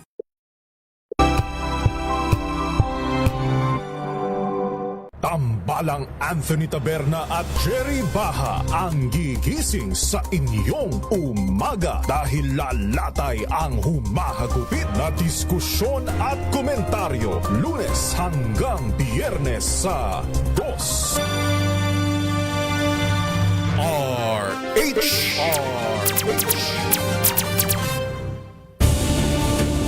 Balikan natin ang ating mga kasama sa studio, ang Department of Justice, kasama ni Secretary Eric Vida, ang apat na undersecretary na kasama natin simula kanina at pinag-uusapan natin milestone accomplishments. Laging itinatanong, are we better off now than we were a year ago, 2 years ago, 3 years ago? And more particularly, mas napaganda ba ang serbisyo ng Department of Justice kumpara ng mga nakaraang taon o nakaraang administrasyon? So tinitingnan natin, yung proseso ba ay umikli? Mas mabilis na bang nakikita ang katarungan ngayon at nararamdaman at nakikita? Mas may malaki ba ang budget na ipinagkakaloob ngayon sa Department of Justice para makapag-hire ng mas maraming prosecutors para kulang ang backlog, mas madali nakaka-attend ang Department of Justice prosecutorial arm sa mga pumupunta sa kanila. Ngayon, isang mukha ng hustisya ay ang bilangguan. Nung dekada 70, 80, 90, napakaraming pelikula na ang simula ng krimen ay nasa bilangguan. Nabibilanggu ka na, natatagalan pa ang inhustisya mo. Alright. Anong pagbabago rito, Mr. Secretary? Marami tayong pagbabago dyan. Simula ng pag-upo ng administrasyon na to, ang isa sa pinaka-relevant, nag-increase by 30%. Not actually 30%, more. From level ng 70 naging 100 na per prisoner, no? And it will be sustained. Yesterday, CESAR. Ano ibig sabihin? 70, 100? 70 pesos per PDL per day. Oh, okay. That's a budget. That was the old budget. Now it's 100 pesos. Alam mo ba, nagsimula yan 25? And it was an scandal in the Senate Blue Ribbon Committee hearing. It was a scandal, a joint committee of Senate Blue Ribbon and Senate Committee on Justice. Dahil, ganyan lang ba ang budget?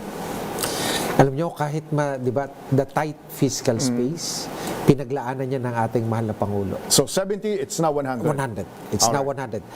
Magandang balita to. Bakit? Kasi dagdag pa to sa ibang mga reforms at inisyatibo tungkol tungkol sa ating mga kulungan, no? Pero alam natin ang jail system, no? May dalawa tayong jail system kasi. Alright. Naging matagal ang aking discussion dito sa isang criminologist, si Professor Narag, tungkol sa ilang beses ko siyang naging panauhin dito para pag-usapan. Ngayon, tingnan natin ang perspective ng Department of Justice. Kausapin natin si Lakay Deo. Undersecretary Deo. Sir, anong milestone ang pwede nating maituring na na-accomplish ng Department of Justice sa mga kulungan natin ngayon? Simula pa po nung nadatnan ko ang Bureau of Corrections, ang pinakamalaking problema talaga dito, po, ay yung congestion rate. I'm sure nabanggit po yan ni Dr. Raymond Narag. Ang congestion ko, ang ibig sabihin, masyado ng maraming mga preso kumpara doon sa kakayanan ng ating mga pasilidad. At malamang nabanggit po ito ni Dr. Raymond Narag na isa sa mga pinakadahilan kung bakit mayroon pa rin mga krimen na nangyayari sa loob ay dahil nga po dito. Bakit? Mas malaki ang populasyon mo, mas mahirap siya i-manage. Mas maraming mga tao na ng mga masasamang tao na nagbibigay ng impluwensya sa kapwa nila mga preso. Ngayon, ang pinakamaganda po ay makapag-comply tayo sa international standards. At masasabi po natin sa administrasyon na ito, hindi po talaga mabigat po ang tagubilin ng ating presidente na tutukan ito. At dahil po sa mabuting pamumuno, sinimulan po ito ni dating Secretary Remulla, pinagpatuloy naman po ni Secretary Vida, at sa magandang pamumuno ni Director General Katapang na nagdidiwang ng kanyang kaarawan ngayon. Happy birthday, Mr. General! Director General. Maganda po sa ngayon pala ang birthday. Ngayon, 7-11 po siya.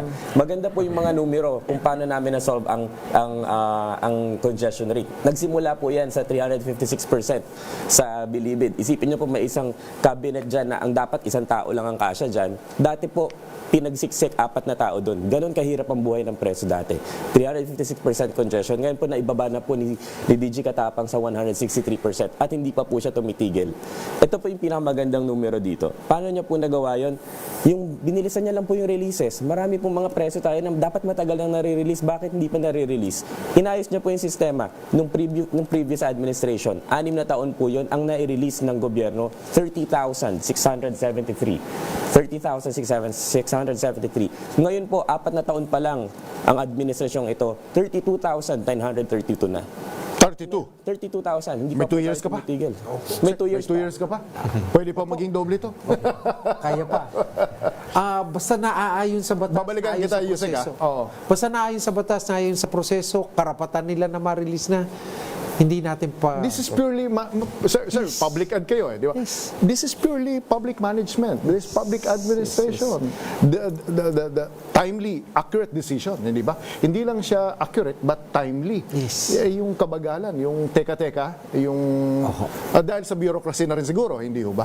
You're saying mas mabilis ang decision ngayon. Mas mabilis ngayon ang desisyon at mas masigasig lahat. At dinagyan din natin to ng teknolohiya. Ngayon, bawat sa programa ng Department of Justice kasama ang Bucor, pagpapasok yung isang preso sa Bucor, nagre-redundancy policy na tayo. Anong redundancy? Yung kanyang karpeta, yung kanyang records, di ba? Naka-digitize na. Di ba? So, meron na tayong anticipation. May anticipation na pag ikaw ay may good conduct time allowance, gantong taon, makakalaya ka na. Alam na yun ng preso, alam so na ng may pamilya. visibility kayo. Yes. I mean, accessible to family? Accessible the records. Dati kasi physically, yung karpeta, Sir, physical na... ulitin ko lang. Yung pamilya ay may access doon sa information o yung prisoner ay may access sa information? Sa loob. Sa loob. They can go there, they can seek out. Para alam niya. 100 days na lang. Okay na ako. Papakabait na ako. Iwas na ako sa mga ganyan-ganito. Ganyan. So ito yon. Iba talaga yung IT intervention sa governance, Yes. Kapag may ini-introduce natin ito, mas nagkakaroon ng transparency, visibility, and at the same time, nagiging mas responsable din. In this case, ang PDL, ang nakabilanggo para mag-behave ng maayos kasi meron kang titingnan 90 days na lang, Saka 40 days na lang. Malayo na tayo dun sa kwento. Sasabihin ng pamilya, dapat laya na yan. Dapat laya na ako. Sige, hanapin natin yung karpeta, yung records, hindi makita. You call it karpeta? Yung buong records. Yung records. Kumbaga, yung 201 file, kumbaga, parang ganyan. Okay. And that is digitized. Now, starting po nitong 2024, we started digitizing. At may access siya ron, di ba? May access yung officials natin, yung opisina natin doon may access. Sige. Yusek Deo? Yun po, yung nagawa rin po ng digitization, nabanggit po ninyo, syempre, nabawasan din yung discretion. Di ba naging issue in the previous admins? Di ba? Oo, yung mga ating mga... Ayun. Hindi naman po natin Kumbaga si Bossing doon ng Bucor, hindi pa namin makita karpeta eh. Wala pa eh. At ang Department of Justice may visibility rin? Meron po, doon lang meron yan? po. So kayo, Central Office? Yes po. Ang talaga pong plano po talaga dyan, na nangyayari na ngayon, dahil digitized na, malalaman na po na namin sa different agencies concerned, NBI, kasi bago ka i-release, may mga clearances. Kung meron na doon sa database kompleto na, mas mabilis ngayon yung releases. Sa discretion naman, hindi na pwedeng sabihin ng mga corrections officer, hindi ka pa lalabas kasi meron ng visibility para doon sa preso at kanilang mga pamilya. Yun po yung gusto kasi namin na lahat ng kahit ano pang kasalanan mo, anong nagawa mong krimen, mayaman ka o mahirap nung pumasok ka, dapat pare-pareho ang trato sa'yo.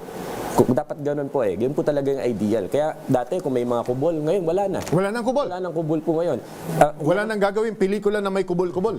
Parati pong binabanggit ni Director General yan sa mga nakasama niya, sa mga taga... Opo, kung pwede, pumunta kayo sa Bilibid at makita ninyo kung anong ginawa niya doon. Kasi the kubol itself is a human face of injustice and double standard. Yes. Kasi may pinipili, may kinikiling. But at the same time, doon din binubuo yung mga desisyon ng subsequent crimes. Tama ba yung common understanding ito? Di ba? So wala nang kubol? Wala na pong kubol. Pag sinabi nating wala nang kubol, 100% wala nang kubol? Wala na pong kubol. Again, iniimbitahan po kayo ng Director General sa lahat ng mga penal facilities ng Bucor. Wala ba imbitasyon ng birthday boy ngayon? Ayun nga, baka po mag-phone in. I mean, first time yan na nangyari na wala ng kubol. Ang nangyayari po, sinusubukan po tanggalin yan. Bumabalik eh. Bumabalik at bumabalik. Pero po ito, wala talaga. Hindi na po siya bumabalik. Talagang mahusay din ang pamumuno. Dati kasing chief of staff din siguro ng AFP, kaya alam Consistency. Consistency sa policy, consistency sa implementation, consistency sa leadership. Tatlo. Firm. Publican. Consistency dapat yung policy. Yung implementation dapat consistent. Pati yung leader, yung namumuno, yung manager, dapat consistent din, di ba? Pero alam nyo, Yusek Deo and Sec, there will always be an attempt. Yes. 2 weeks from now, 2 days from now, they will always try to attempt. So anong safety net natin na kahit, alam mo, nakatikim na sila ng kubol, hindi ba? Hindi naman culturally, behaviorally, nakakita na sila ng kaginhawahan sa ganon, hindi ba? Kumbaga yung namuhay na sa ganito and therefore matagal mawawala sa consciousness. So anong safety net natin, Yusek Deo? Kailangan, nabanggit po yung consistency, nanggagaling din sa pamumuno. At yung mga corrections officers natin doon, kailangan po talagang ayusin din ang kultura doon. Kasi nangyayari po sa mga nakaraan, siguro nabibigyan nila ng pabor ang ilang mga preso. Kaya na bumabalik at bumabalik ito. Pero ngayon po, pinaigting po natin yung pagpapatupad ng ating admin. Mga admin cases, pag ikaw ay may nagkasala, tumanggap ka ng pera sa preso, ay hindi po namin yan pinatagalan. Mabilis po namin ina-actionan yan. At natatanggal po talaga mga erring corrections officers po namin para makabigay ng sample. At hindi lang po yan dito sa Manila, sa lahat po yan ng nation, Bucor-wide po yan. Ang dami pong natatanggal. Bakit? Ang dami na rin po kasing gustong pumasok sa atin eh. Maganda na rin po ang mga benepisyo ng mga corrections officers natin. Kaya hindi na mataas na po ang trato sa Bucor. Hindi ko po katulad dati. Ngayon, may pride na. May pride na sila. Kaya yung mga iba na hindi na lang nila gagawin yung kasamaan kasi sayang din yung ininvest nilang pagtatrabaho sa Bucor at baka sila matanggal. Again, management. Again, kapag may admin case ka, in reasonable time dapat may desisyon. Yes. Di ba ho? Kasi may admin case nga ako, tapos 10 years, wala namang, may encourage yung iba. Lahat ng itong reforma, this administration, sabay-sabay po yan. Panahon pa ni Yusek Boying. Panahon pa po ni Yusek Boying. So yung buong bansa pala pwedeng i-happy birthday si General Katapang. Di ba? Parang gano'n? Tama po. So tama, kasi yung kubol, sir, mukha ng injustice, ng double standard. Mukha rin yan, that's a human face of poor leadership, hindi ba? Na he cannot resolutely implement a policy, hindi ba? Ang sa amin po, sa Department of Justice, ang panuntunan ngayon ang unang bahagi ng trabaho is showing up. Pumasok ka araw-araw, magtrabaho ka, secretary ka man, undersecretary ka, walang maliit, walang malaking bahagi. lahat tayo magtrabaho. Kasi ito ang inaasahan ng kababayan natin. That's the Showing general. up. We need to show up to do the work. Diba? Manning the fort. Si General Katapang laging na doon. Si Secretary Vida, lahat ng USEC na doon lagi, ginagampanan. Hindi focus ang bumiyahe, mag-foreign travel o kung ano man, di ba? Ang focus talaga, magtrabaho para sa work. Yun ho ang pinakasusi sa tingin ko ng pagde-deliver ng serbisyo publiko. Showing up. Alright, showing up, magpakita. Lead by example. So, tama ang pagkakaintindi ko?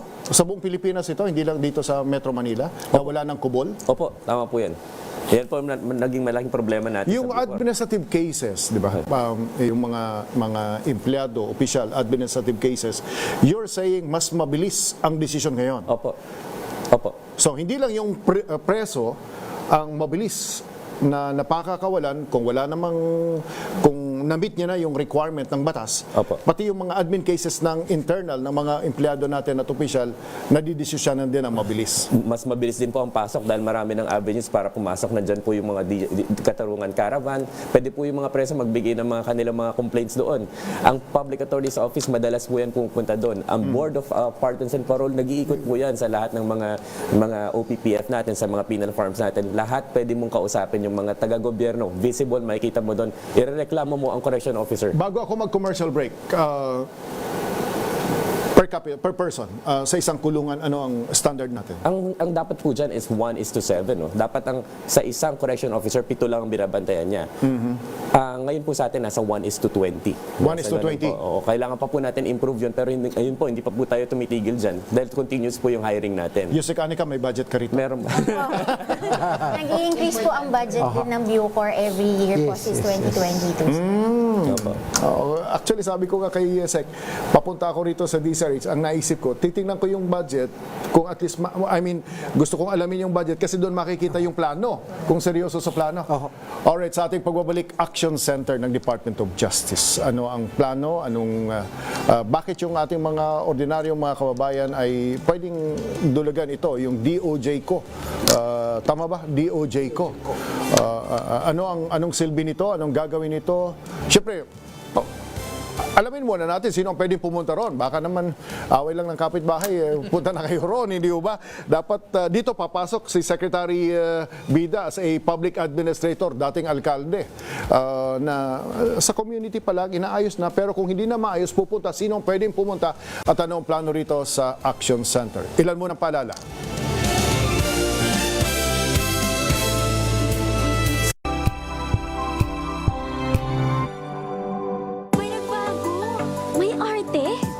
Budget? Akala nyo lang yon. So solid. White rose papaya, wow, white rose. White rose papaya, wow, white rose. White rose papaya. May glow up with white rose papaya. White rose papaya. May puti power times 2 kasi may papaya at niacinamide. May shea butter and tea tree oil pa. Kutis sulit ang glow up. Glow up with white rose papaya. White rose papaya. Kutis sulit ang glow up. ECS.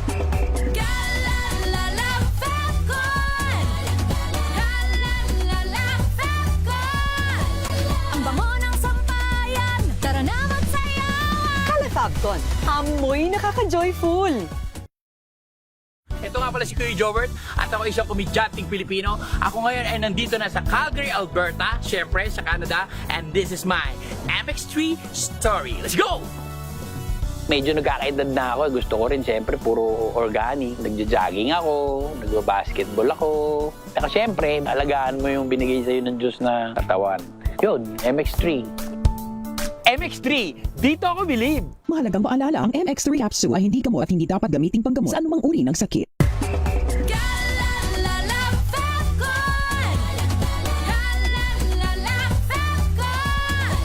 Ang bango ng sampayan, tara na magsayawan. Calefagcon, amoy nakaka-joyful.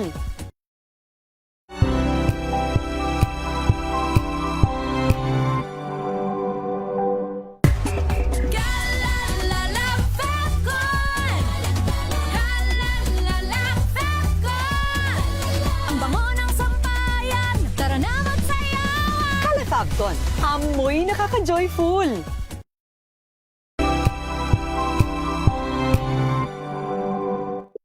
Maulan man, no na amoy kulob ang damit. Charm Fab Con, bangong kumaka-bloom, tanggal amoy kulob sa bango ng Charm. Kaya gamit ko, Charm Fab Con with Bloom Fresh technology. Kills 99.9% of kulob-causing bacteria. May aroma burst pa of thousands of flowers and berries. Ang sampay sa loob, no amoy kulob. Bangong kumaka-bloom sa Charm. Charm Fab Con. ACS. Sa lahat ng bagay, simula pa lang, siguraduhing max protection na.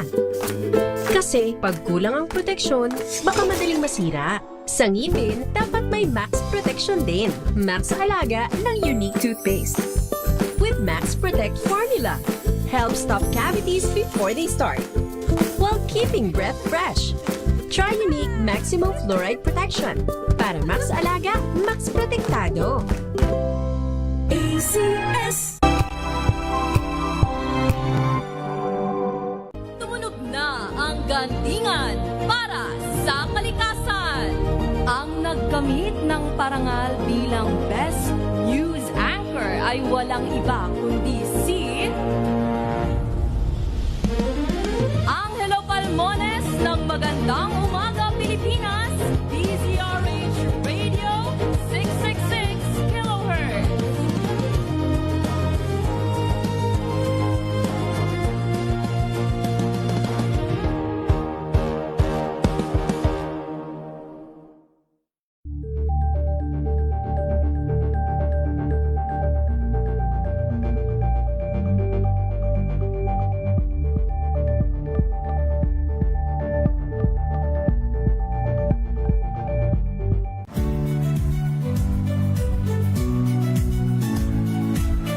Magandang araw mga kaibigan.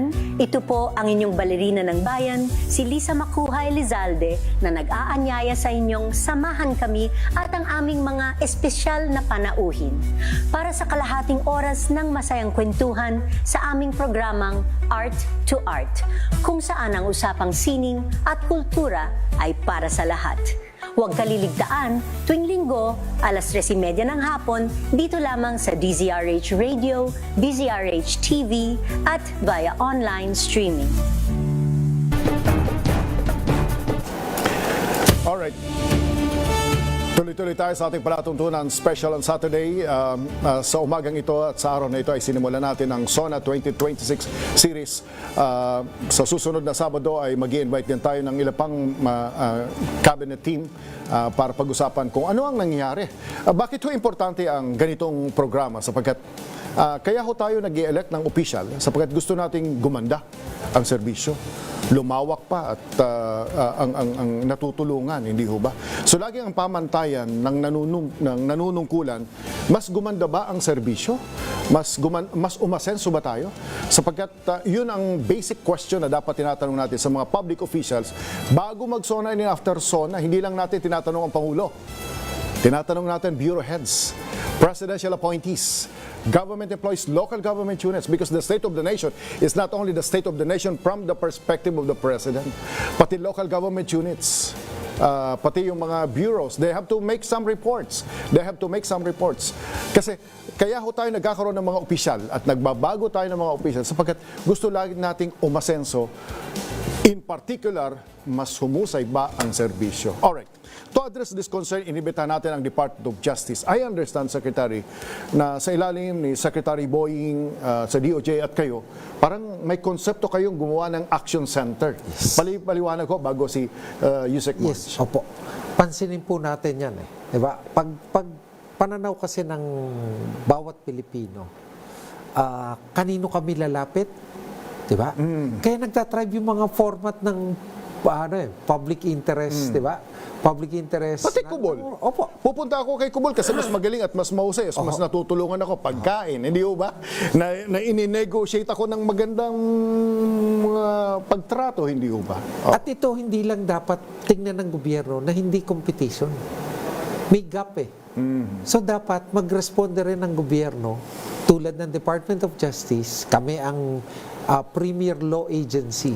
Paano namin ngayon magiging accessible sa batas ang mga bawat Pilipino. At dito nagsimula ang DOJ Action Center. Alright. that's the concept. So, operationally, Yusek Marks, I understand you'll be handling this or She kasama has ka been sa- handling. Ah, she will be handling this action center. Sige. Actually, sir, matagal na po yung DOJ Action Center, pero na-strengthen po namin po itong access to justice na ito kasi po meron po kami mga nationwide po na mga programa. So ang keywords dito, access to justice. Yes, sir. Alright, sige. Access to justice. Kasi sir, matagal na po talaga na merong action center. Pero mas pinaigting pa po namin ito kasi mas pinalawak po namin itong action center na ito by ito nga po, yung mga nationwide po namin na programa, katulad po nung na-mention ko po kanina, yung mga katarungan offices. So regionally, meron na po tayo. There is a katarungan offices in every DOJ or The dream is lahat. dream is lahat 250. Kasi meron tayong 18 regions, 82 provincial prosecution offices, and 149 city prosecution offices. Alright. Sa bawat opisina, dapat may katarungan office. Yun na po. Yun po yung So the goal po action namin. center is the katarungan office. Yes, KO. sir. KO po. Parang DOJ ko. Parang ganun. Correct po. So, sa mga katarungang offices na ito, Maganda yung pangalan ha. Parang may ownership si tao. Oo, yun ang gusto natin. DOJ ko yan. DOJ ko mag-invest yan. sila, para mag-invest. DOJ ko yan. at Parang angkinin ganun. po nila, Ownership, diba, oh. yung hustisya. So, Parang sir, kabahagi ako. Alright, sige. opo, sir, so mga katarungan offices po na ito, meron po kaming libreng legal assistance, meron po kaming referral mechanism po sa iba't ibang ahensya, meron din po kaming mediation din po, at syempre, meron din kaming coordination po, syempre, with other agencies, with other lawyers, and with our prosecutors even. So, yun po talaga, to strengthen access to justice. Then, meron din po kaming katarungang caravan. Ito po yung naglilibot po kami sa buong bansa para dalhin po itong serbisyo na ito sa mga kababayan po natin, lalo na po yung mga lugar talaga na walang access to justice, kahit po yung mga lawyers, di ba? Ang mahal ho ngayon maningil ng mga abogado pag magkukonsulta pa lang. At least ito, libre po. Kasi yun po talaga yung gustong natin i-enhance po, yung access po nila to justice. Kaysa sa TikTok po sila nagtatanong, di ba? At least, dito po, abogado na po natin po yung Tsaka kung sino-sino nagbibigay ng legal advice. Kuminsan, yung legal advice ay kinuha sa ChatGPT. Mag-ingat po kayo dyan. Tama po yan. Sa ChatGPT, kinukuha yung legal advice. It's a good indicator and maybe you can have some semblance of, area. Pero mas mabuting ang kausap ay Department of Justice. Correct po. Doon sa mga caravans po natin, dala rin po natin ibang serbisyo po ng mga attached agencies po namin. Katulad po ng mga NBI clearance. Okay. So kapag may mga So may public service component. Public service component. Sayang po nandun na rin po naman kami. Di sabay-sabay na ho natin. LRA. Opo, so LRA po pag may katanungan po sa lupa. So, itong action center, katarungan, pag umiikot kayo, ang tawag natin dito, mobile? Katarungan Caravan. So parang lahat ng yung mga agencies ninyo, lalong-lalo na yung frontline services, Frontline services Land Registration Authority, NBI, what else? Immigration po, nandyan din po. Immigration, Kapag may katanungan. mga OFW. Po, nandyan din po, of course. Public Attorney's Office. Correct. Tapos, naimbitahan rin na ho namin ng PSA. You can do this? Yes. You have teams? We have teams. Ang assumption natin, yung region dapat may sariling team? No. O national ang team natin? Ang assumption natin is every region magkaroon ng office, permanent office, physical office. Okay. Para kahit natapos na yung caravan namin in the area, you have a physical office that you can go to. The people can always, di ba, revert back to their office. Additional na mukha ng gobyerno, kumbaga. Siyempre, tatanong ko si Yusek Anika, may budget ka rito? Of course, sir. Opo. Kasi po, every year nag-establish sila ng bagong regional offices ng Katarungan Center, sir. So, meron talagang office. And also, we're pushing din also to have permanent plantilla positions for the action center, sir. Pwede na rin siguro mag-follow up Yusek Lakay dito, yung Yusek Deo, yung kumusta na ang anak ko, kumusta na ang tatay ko. Pwede rin itanong dito. Actually, sir, marami po kami mga inquiries. Emails po, katulad po ng mga pamilya po ng mga PDLs, kasi minsan hindi sila sa Bucor nagtatanong sa amin na yun rin po kasi alam nila na tumutulong po ang DOJ. Kasi nagkakatarungang caravan din po kami sa loob po, gaya po ng kulungan, gaya po ng nabanggit po ni Yusek Lakay, ni Yusek Deo. Yusek Deo. Kasi, di ba ho, may perception din naman sa baba. parang may gap, may distance ang taong bayan sa fiscal. Yes. May distance sa mga prosecutors, di ba? Parang lalapit ba ako sa kanya? Baka mamaya kasuhan pa ako. Baka hindi niya ako maintindihan. Baka punong-puno ang trabaho niya. So ito yung konsepto ng caravan. Kasama rin po namin yung mga prosecutors. In fact, excited po sila kasi weekend po yun eh.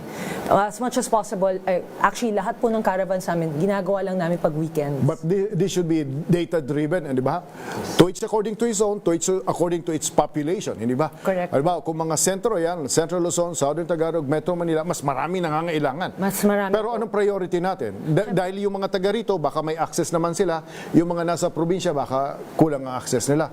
Ano ang policy natin dito, Secretary? Ang ano po natin dyan is, syempre data-driven tayo. Tinitingnan natin yung density muna, di ba? To reach out to more people. Pero ang isang napakalaga nito, dagdag ko lang, no? Yung engagement namin with the IBP. Alam nyo, kami mga abogado, meron kami tinatawag na legal aid service, mandatory, no? Kaya nga nakipag-ugnayan ako kay Attorney Alan ng ating IBP. Basically, ang malaking pwede namin partners dito is the IBP, organized yan nationwide may mga chapters. Ang isa pa rin maganda na matap natin ngayon, yung law students.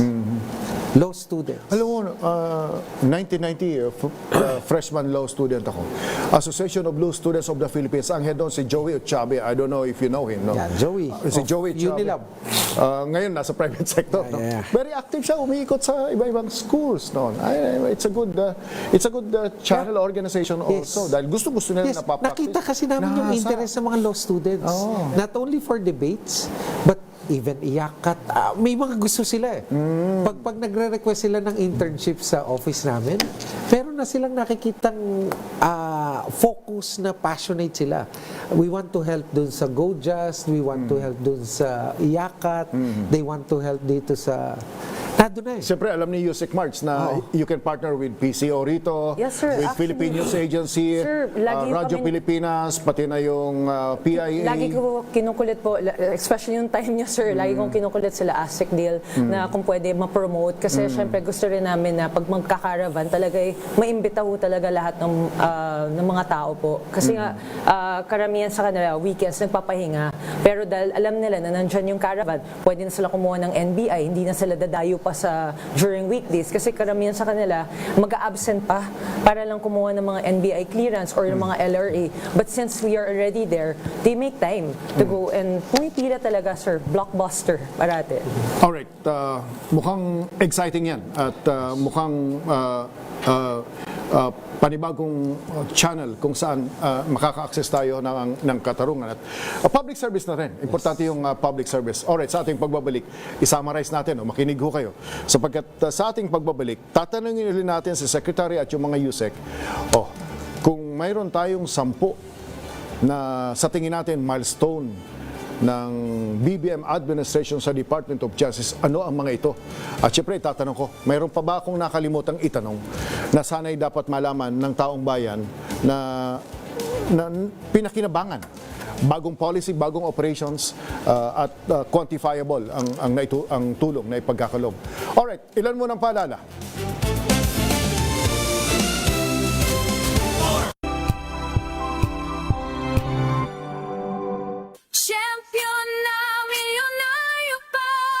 Pagkakataon mo na namang manalo ng 1 million pesos. Tax-free! Dahil eto na naman ang champion na, milyonaryo pa! At ngayon, may papremyo na rin kami para sa inyong mga suking sari-sari stores. Ilagay sa isang malinis na papel ang iyong complete name, age, address, contact number at pirmahan. Maaari din ilagay ang iyong suking sari-sari store at ang kanilang address at contact number. Ilagay sa isang white legal-sized envelope na nakipanghalinman sa mga required proof of purchase o POP. Ang tamang bilang ng empty sachets, wrappers o mga pouch ng mga sumusunod na makikita sa official official website and Facebook page ng Champion na Milyonaryo Pa, Champion Bar, Champion Powder, Champion Liquid Detergent, Champion Fabric Conditioner, Champion Dishwashing Liquid at Champion Dishwashing Paste. At sa labas ng envelope, ilagay ang Champion na Milyonaryo Pa, ang POP na ginamit at ang MBC radio station na iyong pinakikinggan. Ihulog ang iyong entry sa mga drop boxes na matatagpuan sa iyong mga favorite MBC radio stations. Mas maraming entries, mas malaki ang chance mong manalo. 1 million pesos tax-free ang pwede mong mapanalunan sa Grand Draw. Libo-libong piso ang ipamimigay sa mga weekly draws na gaganapin sa mga MBC stations nationwide. At may pa-champion gift box pa para sa iyong suking sari-sari stores. Champion na Milyonaryo Pa. Brought to you by Champion. Walang gimmick, tapat po sa inyo.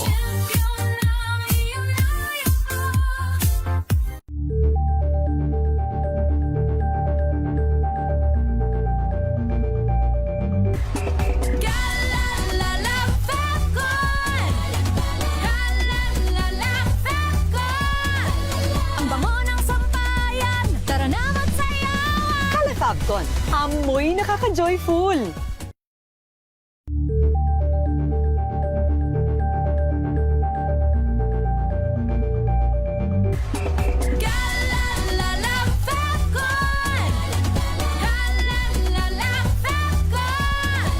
Ang bango ng sampayan, tara na magsayawan. Kala Fabcon, amoy nakaka-joyful.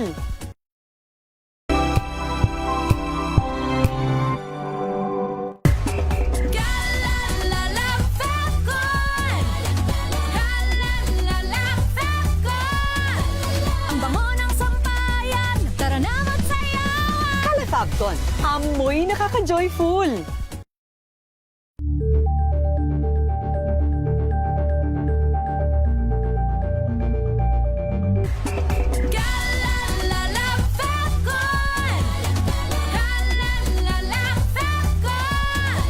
Ang bango ng sampayan, tara na magsayawan. Kala Fabcon, amoy nakaka-joyful.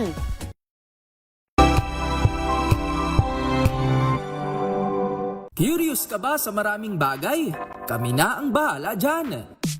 Aalamin, tutuklasin at bibigyang linaw namin ang mga katanungang bumabagabag sa inyong isipan. Sa programa kung saan ang bawat sagot ay galing lamang sa mga eksperto. Ang Expert's Opinion, tuwing linggo 3:00 ng hapon, dito lang sa DZRH TV.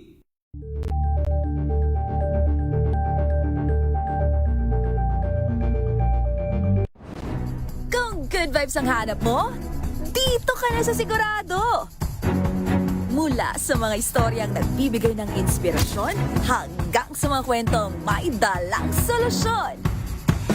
Mga balitang pampagaan, pakiramdam at pampaganda ng araw. Hindi lang ba sa good news, kundi the better news. Mula Lunes hanggang Biyernes, 1:00 ng tanghali sa DZRH TV.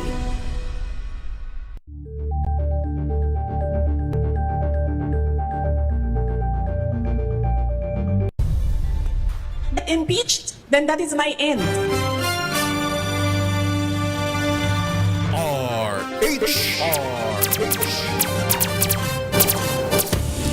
Alright, sa last segment, babalikan natin yung mga pinag-usapan natin para tayong nasa eskwelahan. Pero abang kayo kukuya-kuyakoy at nagkakape, ay yung iba siguro kabubukas pa lamang ng radyo at telebisyon at yung iba ay kabubukas lamang ng social media pages. So mula alas 7, siguro pag-usapan natin very briefly milestones, accomplishments ng BBM administration sa area ng Department of Justice. Anong number 1 sa tingin ho ninyo? Number 1 yung paradigm shift natin. From probable cause to prima facie evidence with reasonable certainty of conviction. Kasi ang makikinabang dito, hindi lang itong henerasyon na to, yung susunod na henerasyon. Yung epekto nito na ang kakasuhan lang ay yung dapat kasuhan at yung dapat absuelto, hindi na aabalahin para maharas lang sa kaso. Alright, that's number 1. Ano? Ang binabanggit natin, not necessarily in this order kanina, Yusek Anika, ilan na nagdagdag nating prosecutor? Around 1,000 additional prosecutors po, which translates into faster delivery of justice po sa ating mga kababayan. Never in the history. Yes, sir. Sa Department of Justice na nagkaroon sila ng 1,000 plus. Yes, sir. Additional po. Additional. In the In the past 4 In the days past, po. di ba? Yes, sir. So, in other words, malaking bagay ito. Yes po. Kasi po, it translates po na mas marami po tayong mga fiscal sa regions po natin. Mas maraming victims na na-assist natin. At also po yung mga criminal po na papanagot po natin. Dahil po sa mas madami na pong manpower complement ang Department of Justice. Alright. Yusek Deo, Manoy, Uragon Manini, Yusek Deo. Wala nang kubol. At ano ang improvements ngayon sa mga kulungan natin? Ang pinakamalaking improvement po talaga ngayon, yung maluwag na po. Mas maluwag na po ang mga dormitoryo natin ngayon. Nabanggit ko po kanina, from 356% congestion rate, nasa 163,000 na lang. Ay, 163% na lang po. So, mas madali na po i-manage ang mga preso natin. At hindi pa po tayo tapos. May 2 taon pa po ang administrasyon. At ang impact nito, ang ibig sabihin nito ay? Ang ibig sabihin po nito, yung nabanggit ko po kanina, do not judge a society by the way it treats its citizens, but the way the vulnerable are treated, lalo na ang mga preso. Meron ka nakalimutan. Ano po yun? I understand na yung mga admin cases ay mabilis din na nare-resolve. At yung mga nakakulong, mas maraming na i-release kayo ngayon. Tama po yan. 30,000 po, 32,000 na po, 932 ang na-release. Ngayong admin na to, 4 years pa lang po tayo. Yung kabilang naunang administrasyon, 30,763. So lamang na po tayo, tapos na sila tayo, hindi pa. Alright, Yusek Nikki, pagdating sa online crime, cybercrime, nakabuo na tayo ng policy, nakabuo na tayo ng organization, tama ba? May policy na talaga, pero may isang napakagandang accomplishment ng administrasyon na to na di natin napag-usapan na related sa cybercrime. No? Ito yung Pogo ban ni Presidente. Diba? Hindi ganun kadali maban yung Pogo dahil nga alam natin kahit pa paano may mga konting economic benefits to. May mga nasagasaan dito tulad ng mga real estate developer tsaka ng mga ibang Pilipino na nagtatrabaho doon. But si Presidente, he made a very decisive move. Kasi di na natin matanggi nung panahon na yun na naging pugad na ng sabi-sabing krimen ng mga Pogo. No? Human trafficking, cybercrime, torture, kidnapping. At dahil doon, malaking bawas sa crime na nagaganap dito. Actually, tama yung nabanggit niyo. Kung walang foresight, walang executive ability, mahihirapang magtanggal, mag-decide na tanggalin ang Pogo, hindi ho ba? Because of the economic value, no? Of course, may mga crime issues dito, etc., etc. Pero yung economic value sa community, sa probinsya, sa region, mukhang malaki. So kung wala kang foresight at wala kang executive ability, mahihirapan siguro ang chief executive na mag-decide dito. CESAR, dagdag ko. Hindi lang foresight. Yung pagmamahal sa masang Pilipino. Kasi kung pera lang ang pag-uusapan, yung gains di ba? Yung economic gains because of the Pogo activities. Pero yung damage na nangyayari sa bawat Pilipino, yung crimes na nanganak, di ba? Yung mga iba't ibang krimen na nanganak mula doon. Kaya dito nakita talaga natin nasaan ang puso, where the heart of the president is. Na-realize ko tuloy na yung desisyon na alisin yung Pogo dahil sa economic benefits na maliwanag sa marami, palagay ko, dumaan din ang maraming pressure, hindi ba? Yung iba dyan, baka hindi na natin alam. Pero nanay yung puso, di ba? Ang concern is, hindi ganun kadali. Total ban. In fact, wala akong visibility, pero baka sa economic team, baka mayroon pang mga pagtitimbang doon, hindi ba? Parang gano'n. Alright, so pinag-uusapan natin milestones, Yusek Marge, Action Center. Na-strengthen po natin yung access to justice po. Ang hustisya po ay bumababa na po sa taong bayan. And since po na-establish po natin itong mga caravans na to at mga katarungan offices po, meron na po tayong 65,821 na po na tulungan. And the past, pa lang po yan, 2 to 3 years pa lang ho. So hopefully po, in the next 2 years, dumoble o mag-triple pa ho yan. So, alam mo yung kantang Leron, Leron Senta, at iba pang mga kantang katulad niyan, ang sukatan na nasa national consciousness na ito, may kakanta niya na yung DOJ ko. Bawat tao, pagka feel aggrieved, may DOJ ko yan. May pupuntahan ako, DOJ ko. Parang yung Action Center. Alright. Maliban dito, ano pang kulang natin? Ano pang mga hindi natin na pag-usapan? Ang isang napakalaking bagay, 10 years ago, the start of the Tokhang Drive. Okay? Alam niyo po, bisita ko po yung Teatro Paghilom 2 weeks ago sa DOJ. yung mga naging, yung anak, kapatid, asawa ng victims, part ng paghilom nila, yung pagganong plea. Very, very emotional yung naging presentation nila, headed by Father Flaby. Bakit? Sabi nila, 10 years ago, takot kami sa Department of Justice.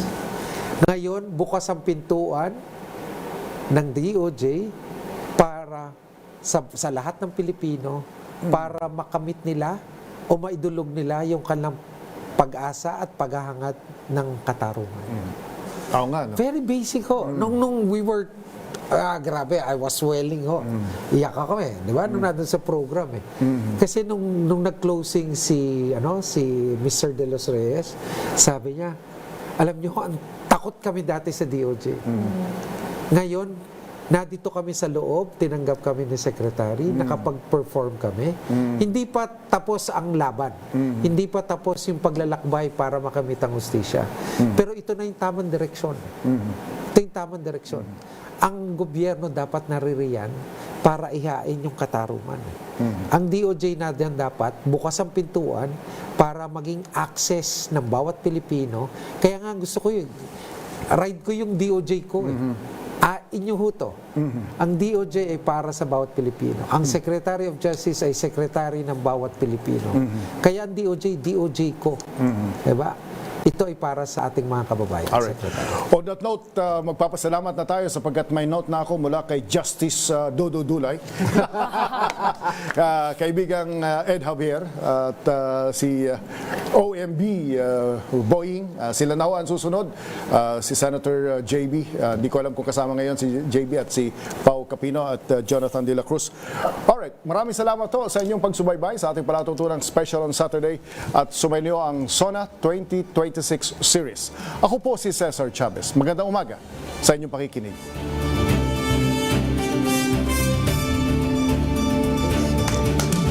Okay. Facts and Figures is brought to you by ACS Manufacturing. Wow, ang saya. Isang barangay na labada, puro mancha pa. Goodbye, pahinga. Mommy, isang laba lang yan sa Pride Bar Blue. May powerful stain-away enzymes na malupit sa dumit mancha. At di masakit sa kamay. Isang laba lang yan. Hello, pahinga. Hello, Pride Bar Blue. ACS. Ang galing-galing mo.